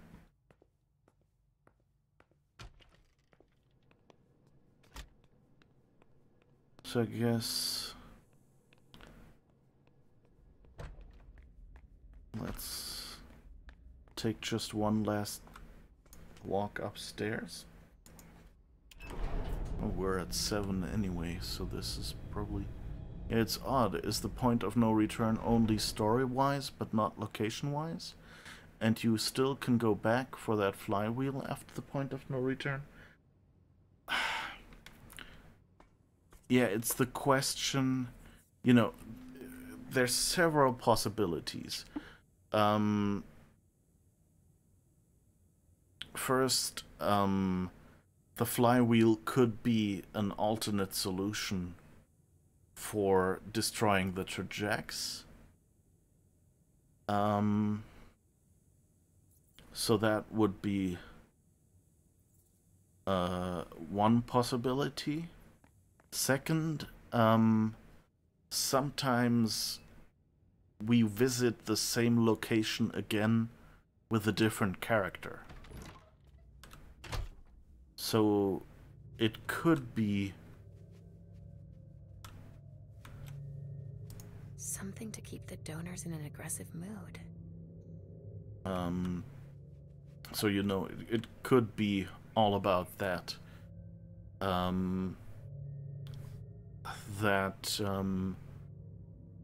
That we'll come here again with another character and interact with this flywheel. Something to keep the donors in an aggressive mood. Or it could be that by interacting with Wyatt, we get instructions like, okay, we have to blow up the building. They're still waiting here.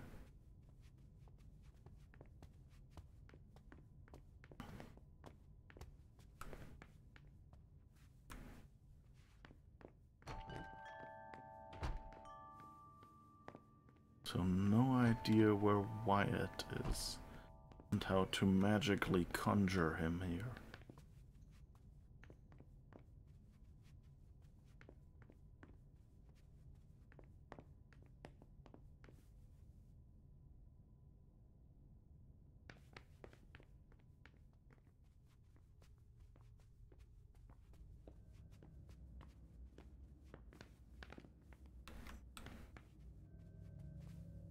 Okay, that was that spot. Nothing to interact with in here. Interestingly, that's the medical room. We already picked up the teddy and unlocked it.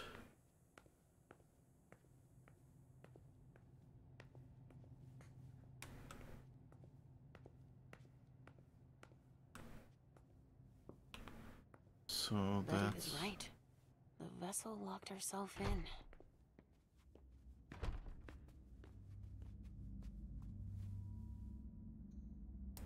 Huh.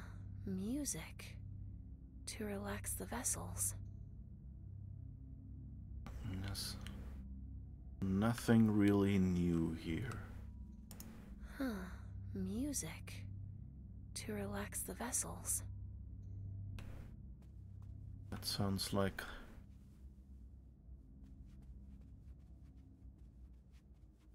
friend once told me that story. He was at a conference mixer where some guy was trying to find programmers for his product that he was planning to do.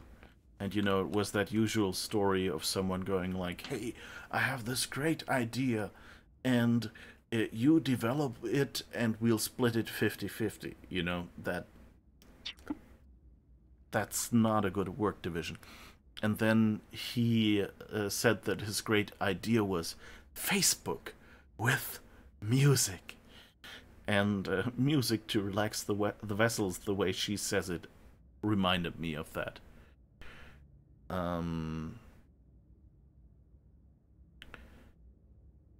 Seems to me that you did everything you could.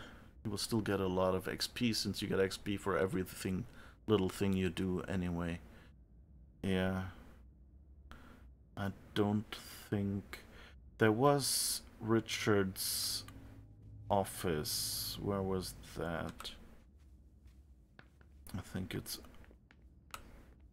manager office. Let's just have one last walk through here, just in case we missed anything. And that was the treatment for the puzzle that we already did. That was the stuff we read 3 times over by now. Yeah, I don't think there's anything left to do here.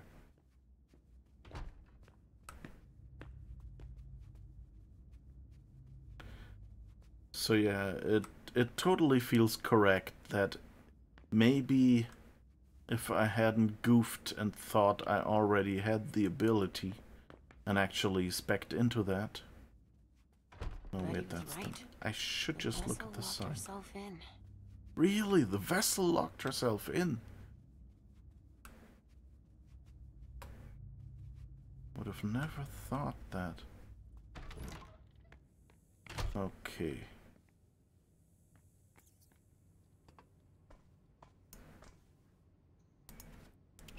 So yeah, I guess...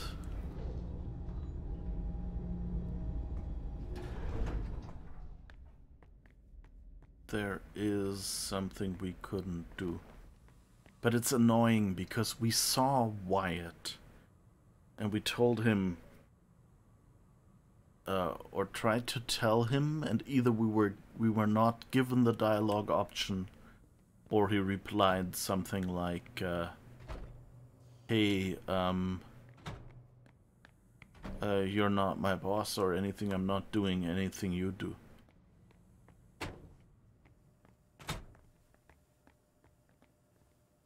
We can't do anything here where he was. Okay.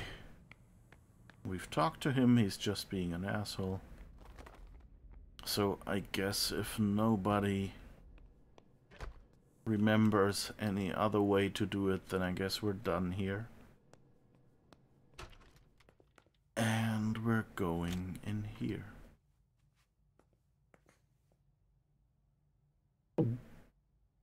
I really wish you could just save here. But, although I guess here, you know, I could... Well, I guess the problem is you can replay the chapter, but you can't replay the points you have, right? So...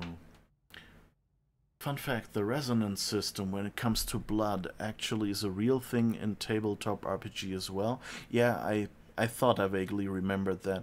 It's in many of the other Vampire the Masquerade games, so it kind of made sense that it came from the RPG. Like, what's it called? Blood Hunt, the Battle Royale Vampire the Masquerade game that exists. That actually has it that if you go and feed on a human somewhere, then you can pick them by resonance. And not something that the devs of Swansong invented just for flair. A lot of Malkavians actually treat their madness by drinking specific resonances, and that can help calm down the delusions, voices, hallucinations, etc. For a short while at least. Ah, okay. That makes sense, yeah. Okay, whoa, here goes nothing. What the... A lab? Shit. It's the SI. We've got to get the fuck out of here. Okay.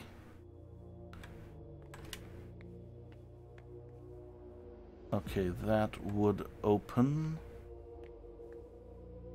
the door, I guess, but we want it closed, I guess. Read Patient 1, Nature, Kindred, Accidental Embrace Under Duress. Location between Brest and New York, 17th, 1939. Name Marie. Didn't we see that already? D0. I had to perform a memory manipulation on 0 and 1 to avoid causing a mental shock. For the time being, I'm erasing all memory of their feeding sessions. I do not believe she has the resources needed to manage this embrace. It would be best if she believed that it came from me. The subject came to terms with her condition this evening. I did not hypnotize her this time. The vessel consented, which simplified things. She must progress more quickly. Quentin demands to see her, but I do not believe we are ready yet. Our sessions are starting to produce results. A fascinating alliance, perhaps a result of the memory manipulation, but there are no behavioral changes. Subject seems to retain feelings that are unusual for Kindred. Quentin King seems to be thoroughly charmed, the court as well. Specimens such as these are exceedingly rare. 1970. Ah, yeah. It seems more like... It seems more like maybe Leysha is actually someone else. Her premonitions are extremely detailed and specific, however she has an increasingly difficult time recovering from them. Artificial slumber allows her to recover and get back on her feet, but creates absences that Subject 0 has difficulty accepting. Yeah. So Subject 0 is Halsey, Subject 1 is Leysha. 1994. I prefer to distance myself from the court. Subjects 0 and 1 are called upon too often. I fear that 0 will lose control again. So, whatever catastrophe we saw at the start, that was probably Halsey. Lost control and blew things up. I had to accept her request. I do not know the impact this will have, given her natural inclinations.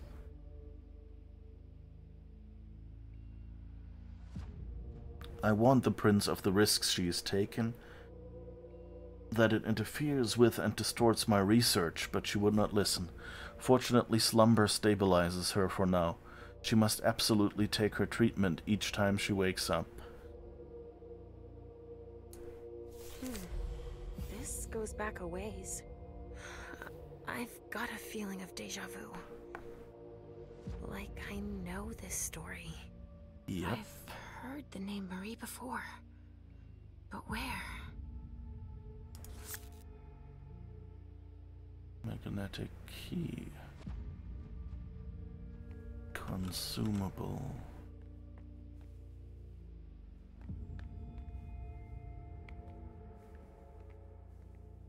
So yeah, this doesn't sound too good, but it sounds really like Leysha and Halsey and all that our theories are probably right.